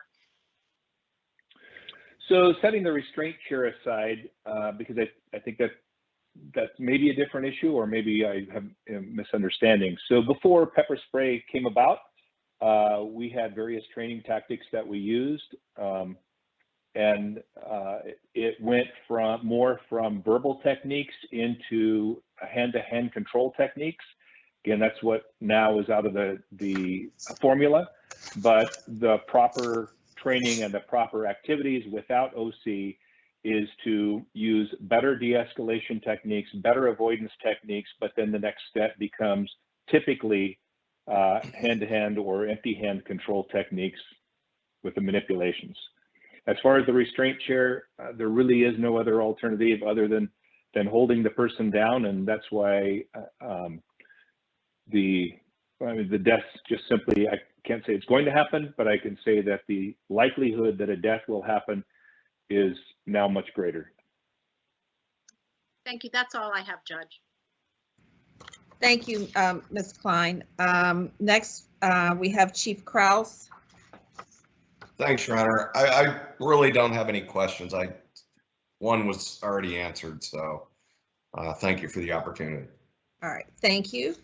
Judge Lazara has not joined us yet, I don't believe. No, I'm on by phone because the computers are terrible. So I'm on by phone, I'm sorry, because I have to be in the office and I can't get in any other way. The question that I had, because I really apologize for being on late, but I wanted to know why Mr. Garcia did not choose to attend today. And who are you asking to answer that question? Anybody that knows the answer. All right. I'd be happy to address that, and I'm sure the warden may want to as well. Upon advice of legal counsel, Joseph Garcia was told that there was nothing that he could add to the conversation. The contract was already awarded. He was already vetted by the agency awarding the contract, as well as others. The references were called. This is prime time for him to be doing business right now, and it just wasn't appropriate for him to be here to answer the same questions that others are here to answer. Well, my issue with that is that we were told that we could not have a complete CV, but he would be willing to tell us about those things. And without him present, we certainly can't ask any of those questions. So how are we supposed to get the answers to those questions that we all had? It was my understanding that that was what the presentation of the training modules that was attended by the board members was for. So that was the only way to get those answers at that point? Yes, Your Honor. And Judge Sarah, you got on late, but I wanted to remind you that only one of the 4 members who went to the board, who went to the training. Point of order, Your Honor. You're Can we out. follow the rules you set forth in the beginning? Yes. Garski, you are not a member of this board. You cannot call for a point of order. All right. I don't need anyone to speak for me. But I don't need anyone to speak for me. I can speak for myself. All right. So let's. Okay. I don't need you to speak for me. All right. Let's all remember the rules. We said no speeches and questioning each other. So Judge Lazara, do you have another question? Nope, those are mine. All right, thank you. Ms. Moss? Well, pretty much most of the questions were answered that Ms. Klein asked. That was sort of what I was going to ask. But I have, because mine were going to be about the alternatives. Because that's, because we got to find a way to do this. We got to find a way. Mr. Garcia is not here. He's not here. Could be because he never got paid. That could be a reason. So, I don't know. But we need to find alternatives for this situation. I wasn't for the restraint chair because that was the reason why I went out and looked for other alternatives, which was the verbal judo. But as I talked to them, we do have to have something else in place that if verbal judo and de-escalation verbally doesn't work. And after seeing those videos. So Ms. Moss, I would just ask, because you'll get a chance to make a statement at the end. Well, that's my concern is what we're gonna do. If we check what we're gonna do, if we do not use seesaw, what are we going to do to replace the techniques on talking people down? That was my concern. Right. That is my. May I make a suggestion there? That may be something I believe from the presentation that Mr. Rainey could answer. Yeah, well, I was going to ask if he knew, because he really just talked about the things that would be gone, but he didn't answer what would we replace them with, or does he recommend a replacement of any of those? Mr. Rainey, can you answer that question? Yeah, so there's a variety of good de-escalation schools out there. They're still evolving. I would not say they're perfect, but they're getting there. The crisis intervention training out of Memphis, Tennessee is what's really started all of this. and has been relied upon, and now it's being adapted over into corrections for jails. So again, that's one of the most important steps because that avoids the use of force. Without those other tools, then I was asked by one person ahead of time to just check, and so I did. I was curious. I called the Pennsylvania Department of Corrections, who simply said they would provide training if asked. They provide training to any county if asked to do so. And I think they said they have 6 different training courses on the use of force. It would be the traditional methods where Allegheny County would have to, for example, not go to the pepper spray course or not go to the restraint chair course, but there are still other courses that they could attend. And who was this? The Pennsylvania Department of Corrections. Okay. All right. Thank you, Ms. Moss. Mr. Pilarski. Thank you, Your Honor. My question is for Mr. Rainey. Have you ever seen Mr. Garcia's training, or specifically the training being offered at the Allegheny County Jail? No. So you could not speak to any of the de-escalation techniques being taught at the Allegheny County Jail through this training? No, I think I clarified that in my presentation, that I have no basis for knowing what is being taught now or what has been taught or being used in Allegheny County. My reference is what was being taught in Charleston, South Carolina. Thank you very much. All right, thank you. Ms. Wagner? Yes, thank you. I know having the ability to go at the end of the alphabet, I just wanted to ask a question, if I may first, Your Honor. Just given the agenda and the proposed 45 minutes for board members to ask questions, I think we have individuals before us that I'd like us to be able to perhaps ask more than 2 questions. Going the round robin would be great, but just for the interest of time, I see that we started at 7 o'clock or 7:02 and we're 15 minutes in. So I just want to ask that request. So I think, yes, I did say if we had time. And so we're actually, I will give credit to all of you. We're making good time. So thank you all for being respectful of that. So we will go back around. Thank you. So also with me, there are some of the questions that I had that have been answered. I would like to ask a question of Mr. Baldwin, because you're putting yourself out here as the public information officer for CSAU. How many employees does CSAU have? Let me just say, do you know the difference, or recognizing the difference between a full-time employee, a W-2 employee versus a 1099 employee? Yes, I know the difference. I believe anybody that works for CSAU, just like anybody who worked for USCSOG, are all 1099 employees. And how many of those are there? I do not have a list of employees. Okay, but I don't know. Respecting us here, since you're the person here as a public information officer, I'm going to ask you to give your best approximation. I'm in Virginia, for example.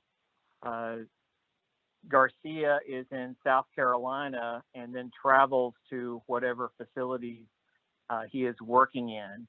And there are units that have received training near facilities when he goes to do training that he activates for purpose of training over that 8 weeks. I don't know a number, and I'm not going to say a guess. But while I'm speaking, I would like to add, I believe you asked the question earlier about a lawsuit from 14 years ago. No, that was not me. No, that was not me. Okay, but whoever asked that, I'd be happy to provide some information on that. What, if I may ask during my questioning, we can hold on that. I was patient during your presentation. Thank you. Sure. So you don't have information, in fact, in terms of how many individuals or whether Mr. Garcia is the only individual that is under the employ in any capacity right now with CSAU. Is that correct? No, I don't have a list of any contractors that we activate when he goes to train. That's not part of what I do. I work on articles and things like that. That's just not part of my job. Okay, and I mean, respectfully, I would also say that the question that Ms. Klein had earlier, there are a number of photos. I've seen that photo. Probably most of the people in the audience of this meeting have seen that photo. In fact, all that I've really been able to see frequently are that requests for information are denied to journalists, and that we just see photos on Instagram or Facebook. And so I think it's important to then also ask you about what has come forth and has been misrepresented to this board. Are you familiar with what took place at the last board meeting? Did you happen to watch our last board meeting where Mr. Garcia was present? No, I did not. Okay, so I specifically asked Mr. Garcia because he had not then, and of course still has not, provided us with a resume. I asked him to indicate the where his work history. It was a very, very specific question, and I'm happy to read the question, but in the interest of time, it was specific, and he claimed that he worked for 4 different agencies, including Richmond, which you said you worked for yourself, Spartanburg County, Arlington, and also Virginia Beach. However, the problem is that some very good journalists followed up with each of those departments, and they all confirmed that Mr. Garcia had never been an employee of any of those 4 departments. Do you know anywhere other than CSAU where Mr. Garcia has been employed, or the predecessor company? Yes, and I think the term employment you're using as if he is a direct employee and not someone contracted to do a job, i.e. worked for. But I will tell you that the Virginia Beach Sheriff's Office, he was an actual deputy, an employee there, and I believe every other agency he has worked for, it has been either as someone contracted to provide very specific training or to help them work on policy. And do you, I believe it was that department, if it was Virginia Beach, well, I'm just going to leave it that folks have access to this Tribune Review article written by Paula Reed Ward that I think details those concerns.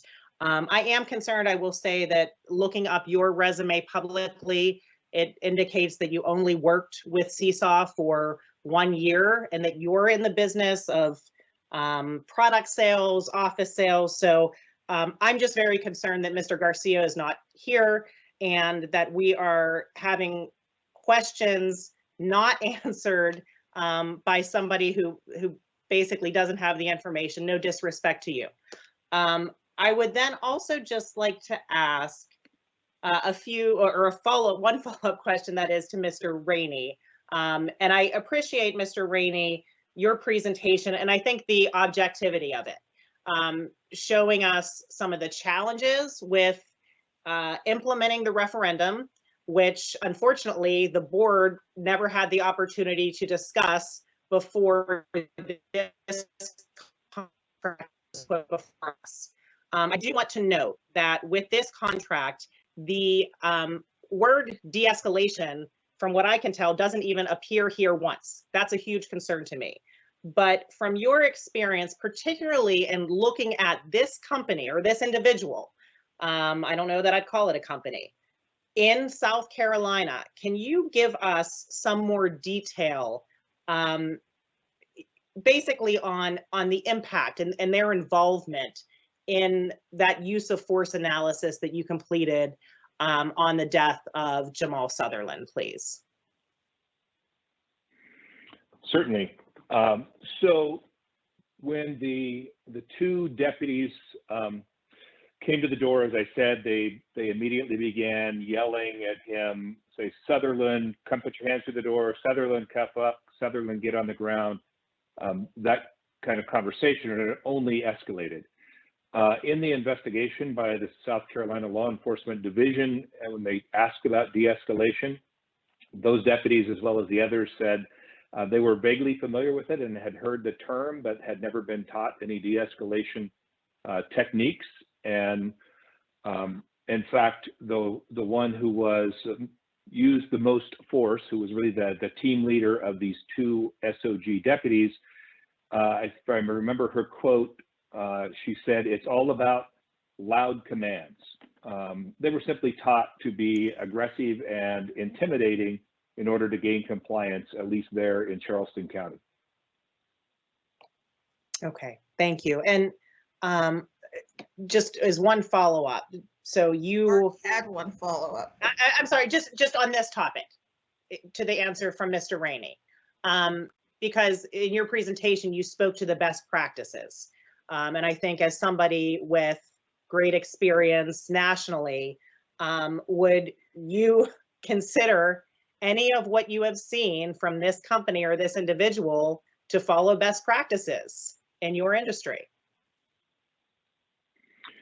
Again, I can only rely upon what I saw in Charleston County, and it was a gross violation of what we call generally accepted jail practices, as well as the use of force. As I said initially, without knowing the background, I thought they were going to be criminally charged because of the way that they were aggressive, the lack of, as I said, necessary and reasonable. There was no effort to avoid the use of force. The use of force was premature in both of the OC and the taser, the multiple taser applications. That was before we had a second opinion on the cause of death, the compressional asphyxia concerns. All of those, as well as the training that was recorded there that the deputies received, just is, I'm searching for a word.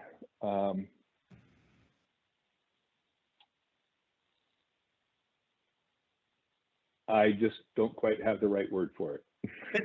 But that was what was taught by Garcia. I'm sorry to interrupt, but that was what was taught by Garcia. I just want to be clear that we're talking about Garcia in this question of employment.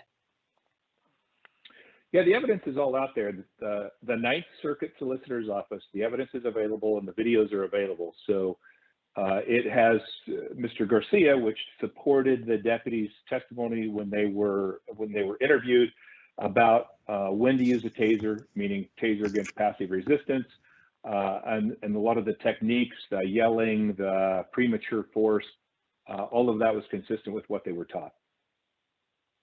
Thank you.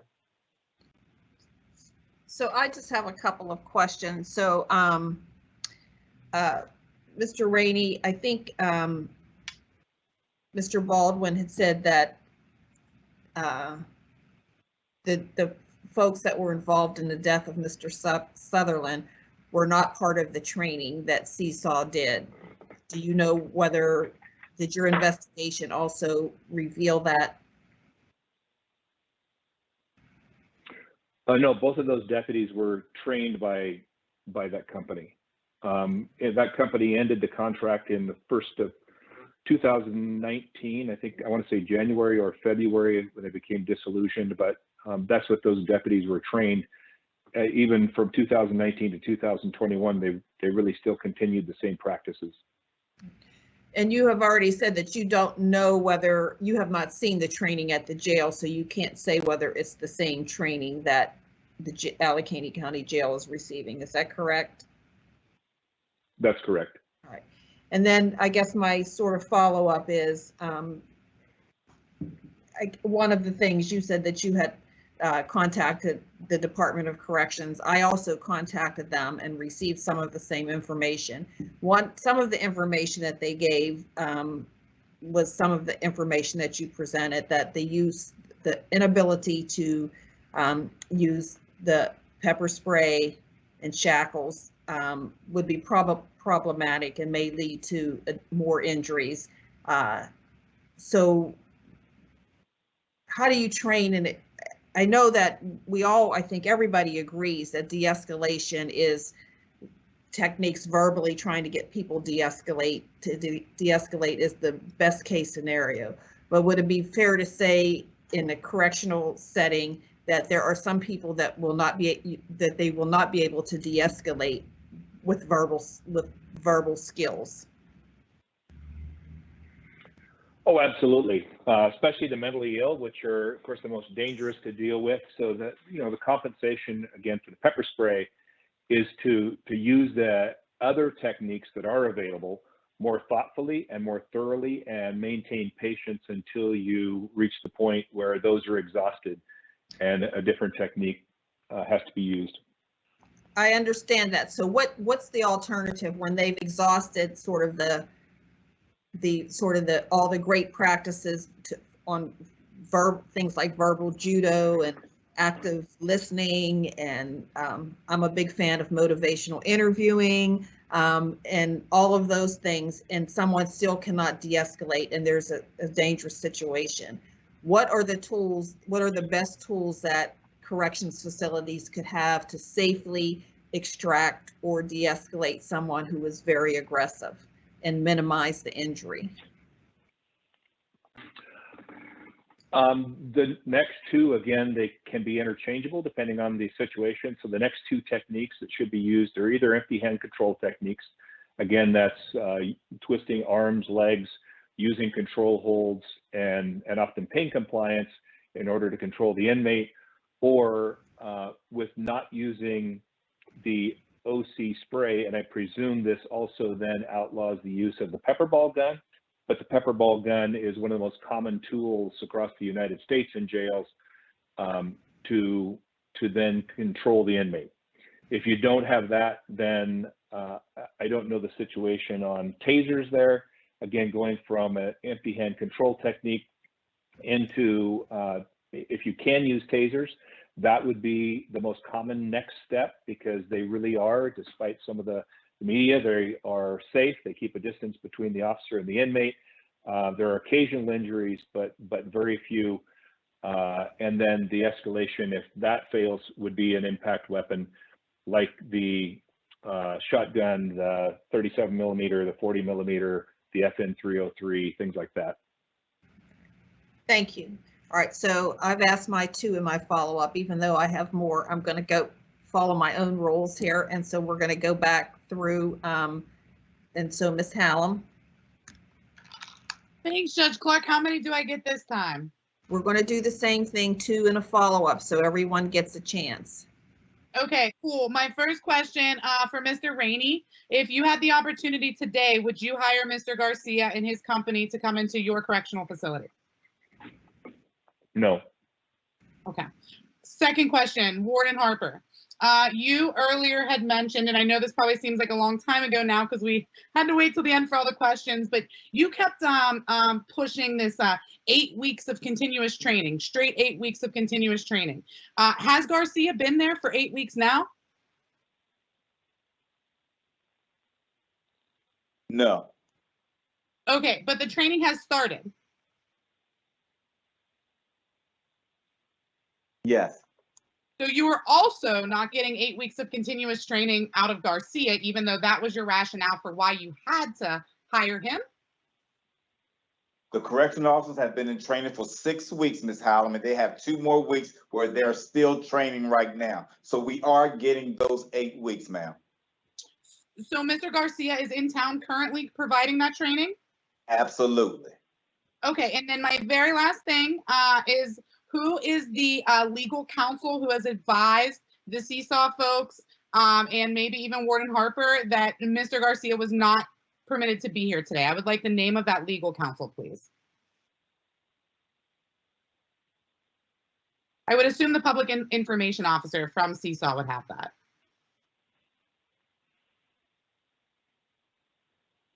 I do not have. Okay. Can you repeat that? I'm sorry, I didn't hear you. This is Mr. Baldwin. If you're asking me, I'm sorry, you're going in and out, but I do not have that information. I'm not sure if the warden has that. Okay, so you did not speak with the legal counsel. You just heard that the legal counsel told Mr. Garcia not to come tonight. I have not spoken with our legal counsel, correct? Okay, but who is CSAU's legal counsel? He said he does not know that information.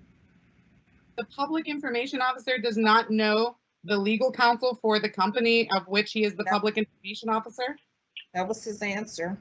Okay, thank you very much for clarifying. Mr. Camara, do you have any questions? Your Honor, I don't have any additional questions. All right, Ms. Klein. I do not have any additional questions. All right, Chief Kraus, I have no questions, Your Honor. Thank you. Judge Lazara. No questions, thank you. All right, Ms. Moss. I just want, is it Mr. Rainey that made a comment or repeat what he said? You're saying that the incident that happened in South Carolina, that the people that were involved in it were trained by Mr. Garcia? That's correct. Okay, thank you. That's all. I lost my place. Mr. Pilarski. I have no additional questions, Your Honor. Ms. Wagner. Thank you. I hate that I have to use this as a question, but I will because I still haven't gotten the answer from our county administration, Mr. Pilarski, or the jail to Warden Harper.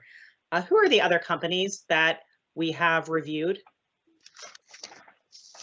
The warden did provide that list. I thought I sent it out to everybody. Did I miss that? Yeah. It's on the back page of that information requested meeting that you sent. This there's 9 things there, and at the bottom I apologize. That's my fault because obviously. I just noticed it when you asked the question. Okay, thank you. So then I'm happy to review that. Mhm. I would like to ask Mr. Rainey, because we, again, I think are fortunate to have you here. Can you go into greater detail about best practices? We know that we have a significant, very significant population at our jail of individuals with dual diagnoses, mentally ill, in terms of best practices in dealing under the circumstances here, that we're figuring out how to comply best with the will of the voters, but also be mindful of those considerations. So every jail suffers from the mental illness dilemma because our jails have become our mental health facilities in the United States. I won't go more on that. What's important with the mentally ill is to train staff to realize about the urgency. And for example, in South Carolina, he was ordered to go to court. They were determined to take him out of a cell and take him to court. And there was a lack of judgment by not just the deputies, but the ranking officers there say, hey, could we go back and get a hold of the judge and avoid this? That would have saved his life in this situation. So with the mentally ill, it just makes all of the avoidance practices all that much more important, of using the de-escalation techniques, using mental health staff, using deputies or correctional officers in soft uniforms.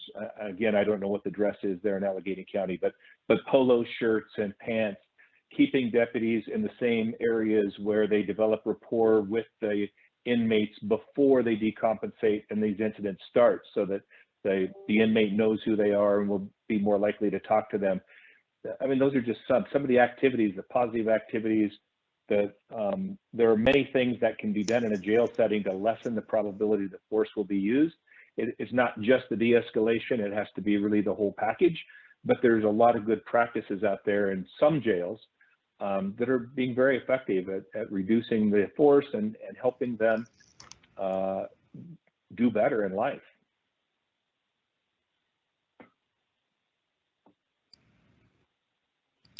Thank you. And if I may, Judge Clark, to stay within the parameters, as I said, I apologize for not seeing, I believe what was a list that was provided by the warden, but I would like to know, I guess from the warden and Mr. Pilarski, what specific information have we seen about Mr. Garcia specific to any expertise, so-called expertise in dealing with individuals with mental illness? Warden Harper, are you able to answer that? I was able to go down and actually watch the training that he conducts to my staff as to how to deal with the inmates with mental illness. So I've actually watched that, and I agree with everything that Mr. Garcia has taught. Other than that, Ms. Wagner, I don't have anything else. Are you talking to somebody over there, Mr. Wagner? I seen you put your finger up or something. Yeah, I'm trying to, because you didn't answer my question. So my question is, we have never seen based on this background that we know for today, we've never seen a resume. And let me just remind and preface this by saying, we held this meeting 2 weeks later because we were going to be provided with more information. So, I mean, I'm not going to put myself in anyone else's shoes, but regardless of which department I'm representing here, in terms of our fiduciary duty to the residents of the jail and to the taxpayers of Allegheny County, I think everyone here should be irate by that. But what I am asking, because that has not been provided, what in his background, and maybe Mr. Baldwin can answer this, but who knows, what in his background speaks to any experience whatsoever with dealing with individuals with mental illness? And training does not answer that question. I am sorry, the training, doing a demonstration does not answer that question. I'm gonna say, just like Mr. Baldwin has said earlier, his 30 years of correctional experience. It's just like me being a correctional professional for 33 years. We know how to deal with these mentally ill individuals. And I think that what Mr. Garcia has started training my correctional officers will enable us to deal with this population better. So that's all I have, Ms. Wagner. I have to, on this, because I think we have to have a candid discussion. Warden Harper, you have asked us to deal with fact versus fiction. We have not been provided with anything other than numerical suggestions about his background. No basis for his background. You, conversely, as warden of our jail, were thoroughly vetted in a public process. This individual has not been at all. I apologize, but I am highly, highly offended by the notion that we're even considering this ban, and I will leave it at that. Thank you. Okay, I gotta say something to combat that. Go ahead, Warden. I'm offended that you guys haven't, well, I ain't gonna say, we presented a whole bunch of evidence today to show how we will utilize CSAU and how de-escalation will be utilized prior to CSAU being called. As Mr. Rainey stated, CSAU's contract was terminated 2 years prior to Mr. Sutherland's unfortunate death. So it's no way that nobody can put Mr. Garcia's training on Mr. Sutherland's death because he was removed 2 years prior. So nobody can put that on Mr. Garcia in the Correctional Applications Unit. So we provided you with a whole bunch of evidence during this session. You just don't want to accept the evidence that we provided to you, ma'am. And again, I have to respond to that because I question, you know, I'm very, very concerned that it seems that no one in this county cared to perhaps read the report on Jamal Sutherland. Has anybody called South Carolina from our company to seek information, or from our county to seek information? Has anybody called anyone? Have you sought to speak to corrections officers there? Have any of those types of calls been made? Ms. Wagner, did you read page 12 of Mr. Rainey's report that says that he was removed in 2019? Did you read the report yourself? All right, so I'm gonna report, and I also listened. Hold on. I listened to Mr. Rainey. I think it's just like hashing and rehashing. So this is not productive. So what I would recommend, because I think we've exhausted questions. I think any more questions is just everybody just rehashing what we've already heard.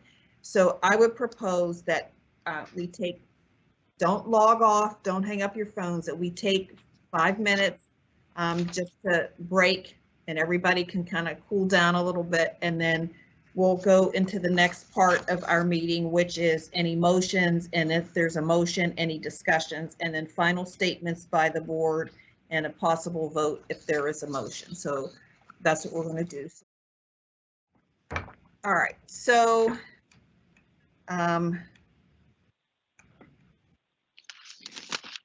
maybe I'll just do a quick roll call to see if everybody's back. So Ms. Hallam, are you back? Judge Clark, since I see you there, right when you stepped away, Mr. Rainey just had asked if he should stay on or not, and I just said that you would be the one to answer that. Well, I mean, somebody might have an additional question. I don't think so, but I would just say maybe he should. I think we're at the I think everybody's sort of ready to conclude the meeting. So, okay, all right. So it's 7:52. Is everybody back? No. Yeah, they're okay.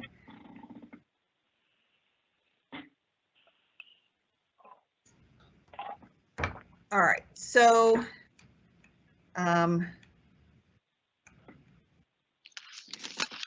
maybe I'll just do a quick roll call to see if everybody's back. So Ms. Hallam, are you back? Yes, she's back. See her? Yes, I'm here. Mr. Camara? Yes, I'm here. All right, Ms. Klein? Present. Chief Kraus, I see him. I'm here. Judge Lazara? I'm here. Ms. Moss? I see her. Yeah, she's there. Mr. Pilarski's there and Ms. Wagner. All right. So the next thing on the agenda is I will entertain any motions if there are motions at this time. I'm happy to offer the motion. This was the same motion that was provided in the board materials from our last meeting. In the interest of time, unless someone would like me to, I will not read the entire motion. But the pertinent part is pursuant to the duties and obligations imposed upon it pursuant to Pennsylvania law. The Allegheny County Jail Oversight Board prohibits Allegheny County CSAU, Joseph Garcia, and or any related entities from conducting any training of corrections officers or employees of the county jail. And again, I refer to the entire motion as it was included in the prior packets. Is there a second? All right, that's seconded by Ms. Hallam.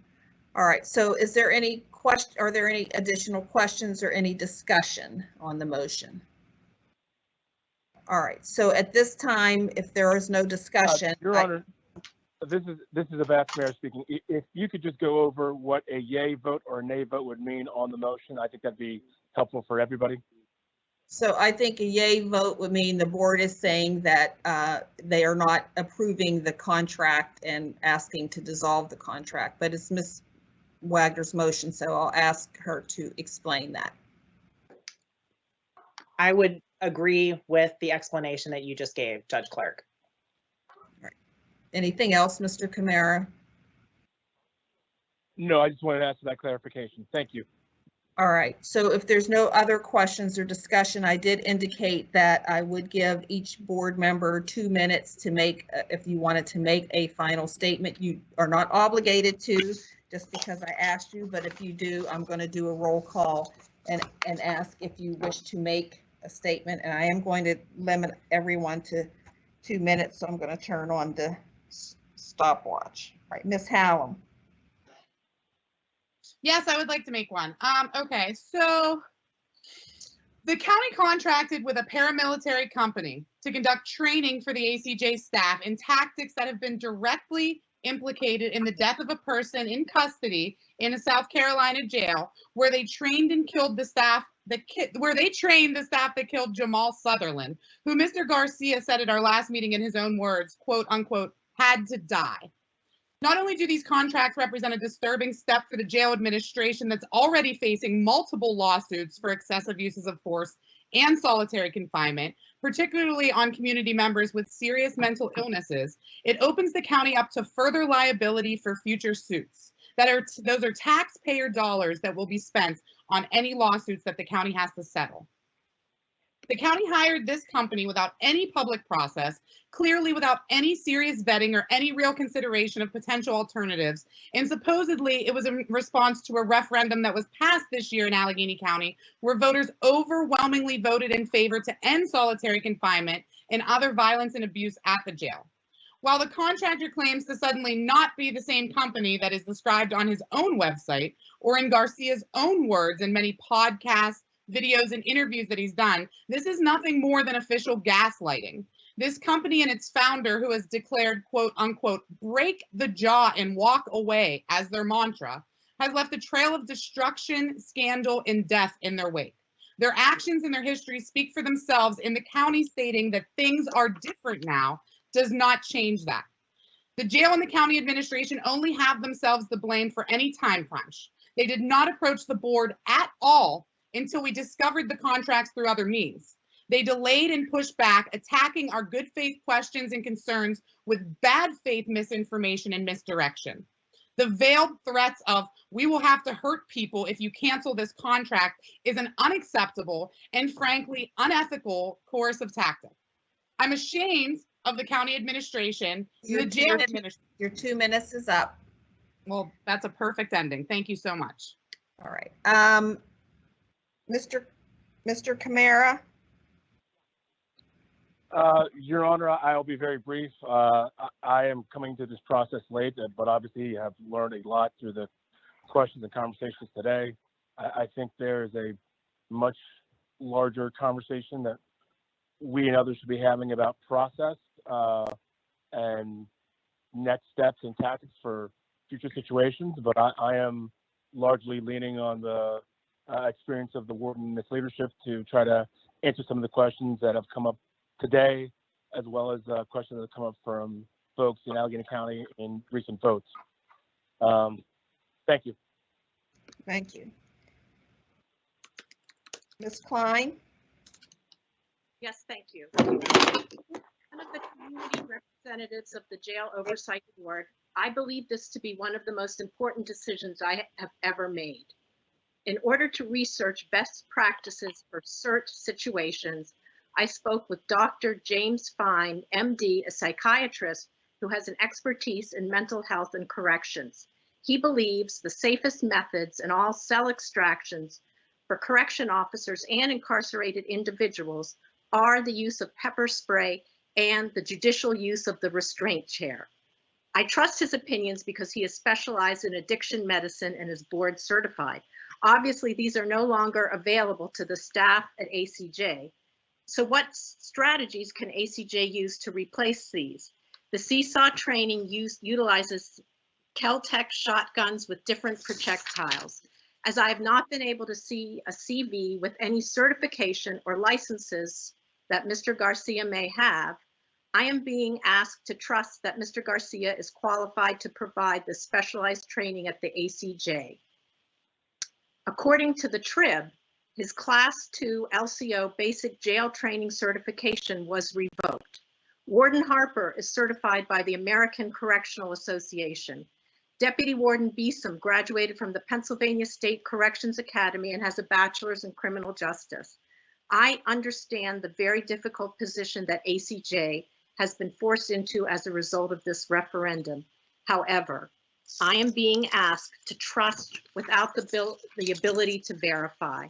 And as a community representative, after reading the public comment and guided by my conscience, I am unable to do so. Thank you, Ms. Klein. Chief Kraus? Thanks, Your Honor. With all great respect to Ms. Hallam's objection, I understand I'm not the sheriff, and the sheriff is a board member, and I'm not. I respect that. Thank you. I'm here on his behalf. I agree with the board that I think Mr. Garcia should have made himself available to present before the board. And, you know, I'm not an attorney. I don't understand the legal aspect of that, but I think you should have been here to answer some questions. So are you asking for a vote now, or are we going to come back on a vote? This is just for you to make your final statement before we're going to vote after everyone has the opportunity to make a final statement.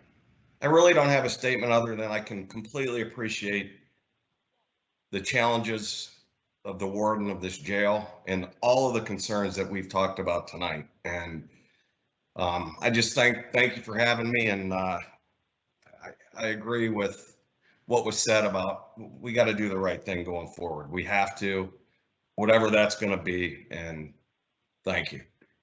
Thank you. Judge Lazara? I have very few words. I mean, we all, I think, are very worried about how the jail will comply with the referendum.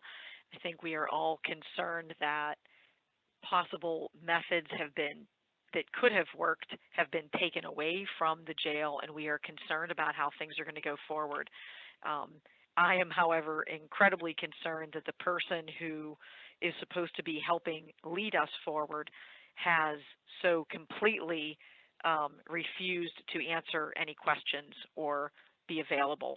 And I think that that's something that has to be taken very seriously.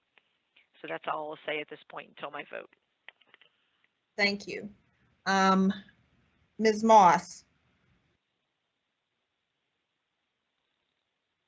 You're on mute. Yeah, I'm taking myself off. I don't really have any comment. All right, thank you. Mr. Pilarski? Thank you, Your Honor. I'd just like to just briefly say that having the ability to go see the training myself that specifically is going to be offered at the jail showed the de-escalation techniques that are being used, having talked to those officers, the specific training they're getting, again, relying on the expertise of the warden and the deputy wardens are the ones that are in there facing it every day. I think, hearing the experts tonight say there are no other options. The best options have been taken away from us. I think we're left with very few choices, and having seen that specific training, again, we have to rely on the experts in this field. Thank you. Thank you. Ms. Wagner? Thank you.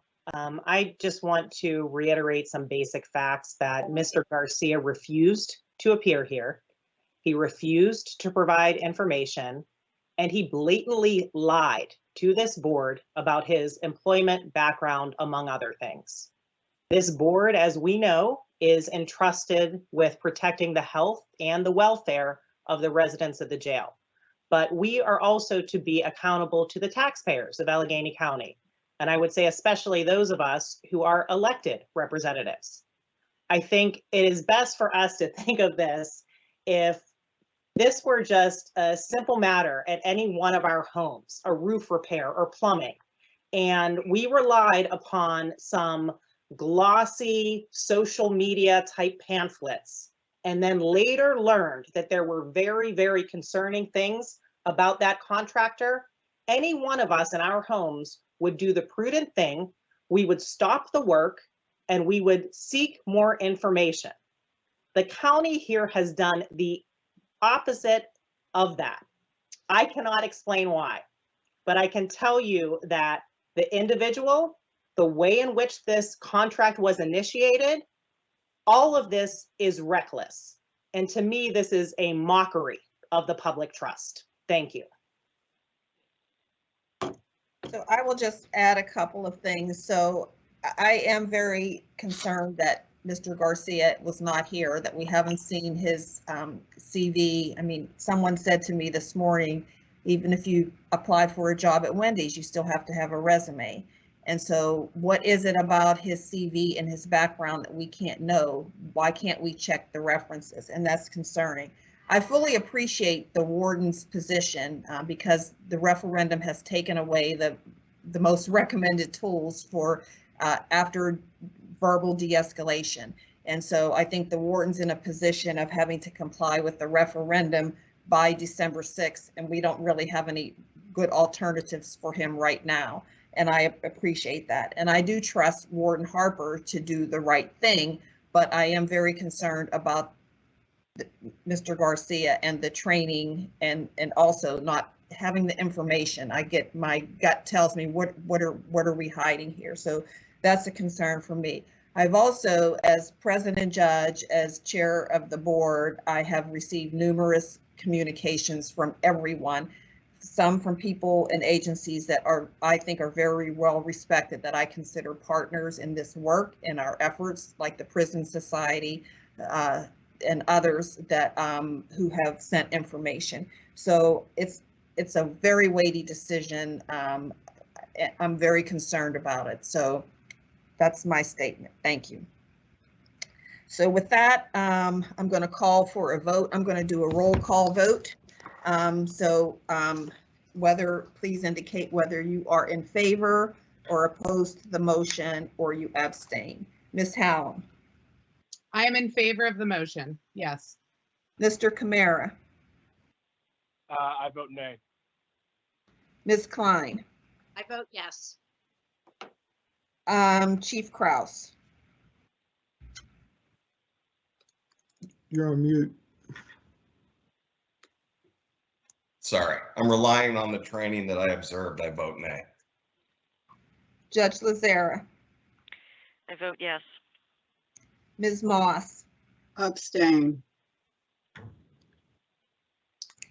Mr. Pilarski. Again, relying on what I saw, no. Ms. Wagner. Yes. So we have 4-3. No, we have 3-3. What does an abstention count? 4. 4-3? 4-3-1. You're right. Thank you. 1, 2, 3. So the motion is carried. So just some final thoughts about the motion, about it, is that I really am concerned that the jail will not be able to comply with the referendum, and what is the board's responsibility in that. And so we have to quickly figure out what we can do. There have been some suggestions as to training. They have 6 weeks of de-escalation, and I think that part is good, but there have to clearly be some tools for the jail to use. And I don't know what, if anything, the board can do with a recommendation about the referendum to change things. If the jail can't comply by December 6th, what happens with that? And is there a way that the board, on behalf of the jail, if we feel that they cannot comply, can that be extended? I don't know the answer to any of those questions. So those are some things that we're going to have to find out. Anything else? If not, we will have a motion to adjourn. So moved. Sorry, Ken. That was my line. It was a tough book. All right, we are adjourned, and I will be reaching out. You'll probably get an email from me tomorrow asking for the board to assist in doing that. I will probably reach out to the warden sometime tomorrow. I have a very full court calendar both tomorrow and Wednesday, so but I will try to reach out to Warden Harper first and send some communication to the board. So with that, we are adjourned. Thank you all.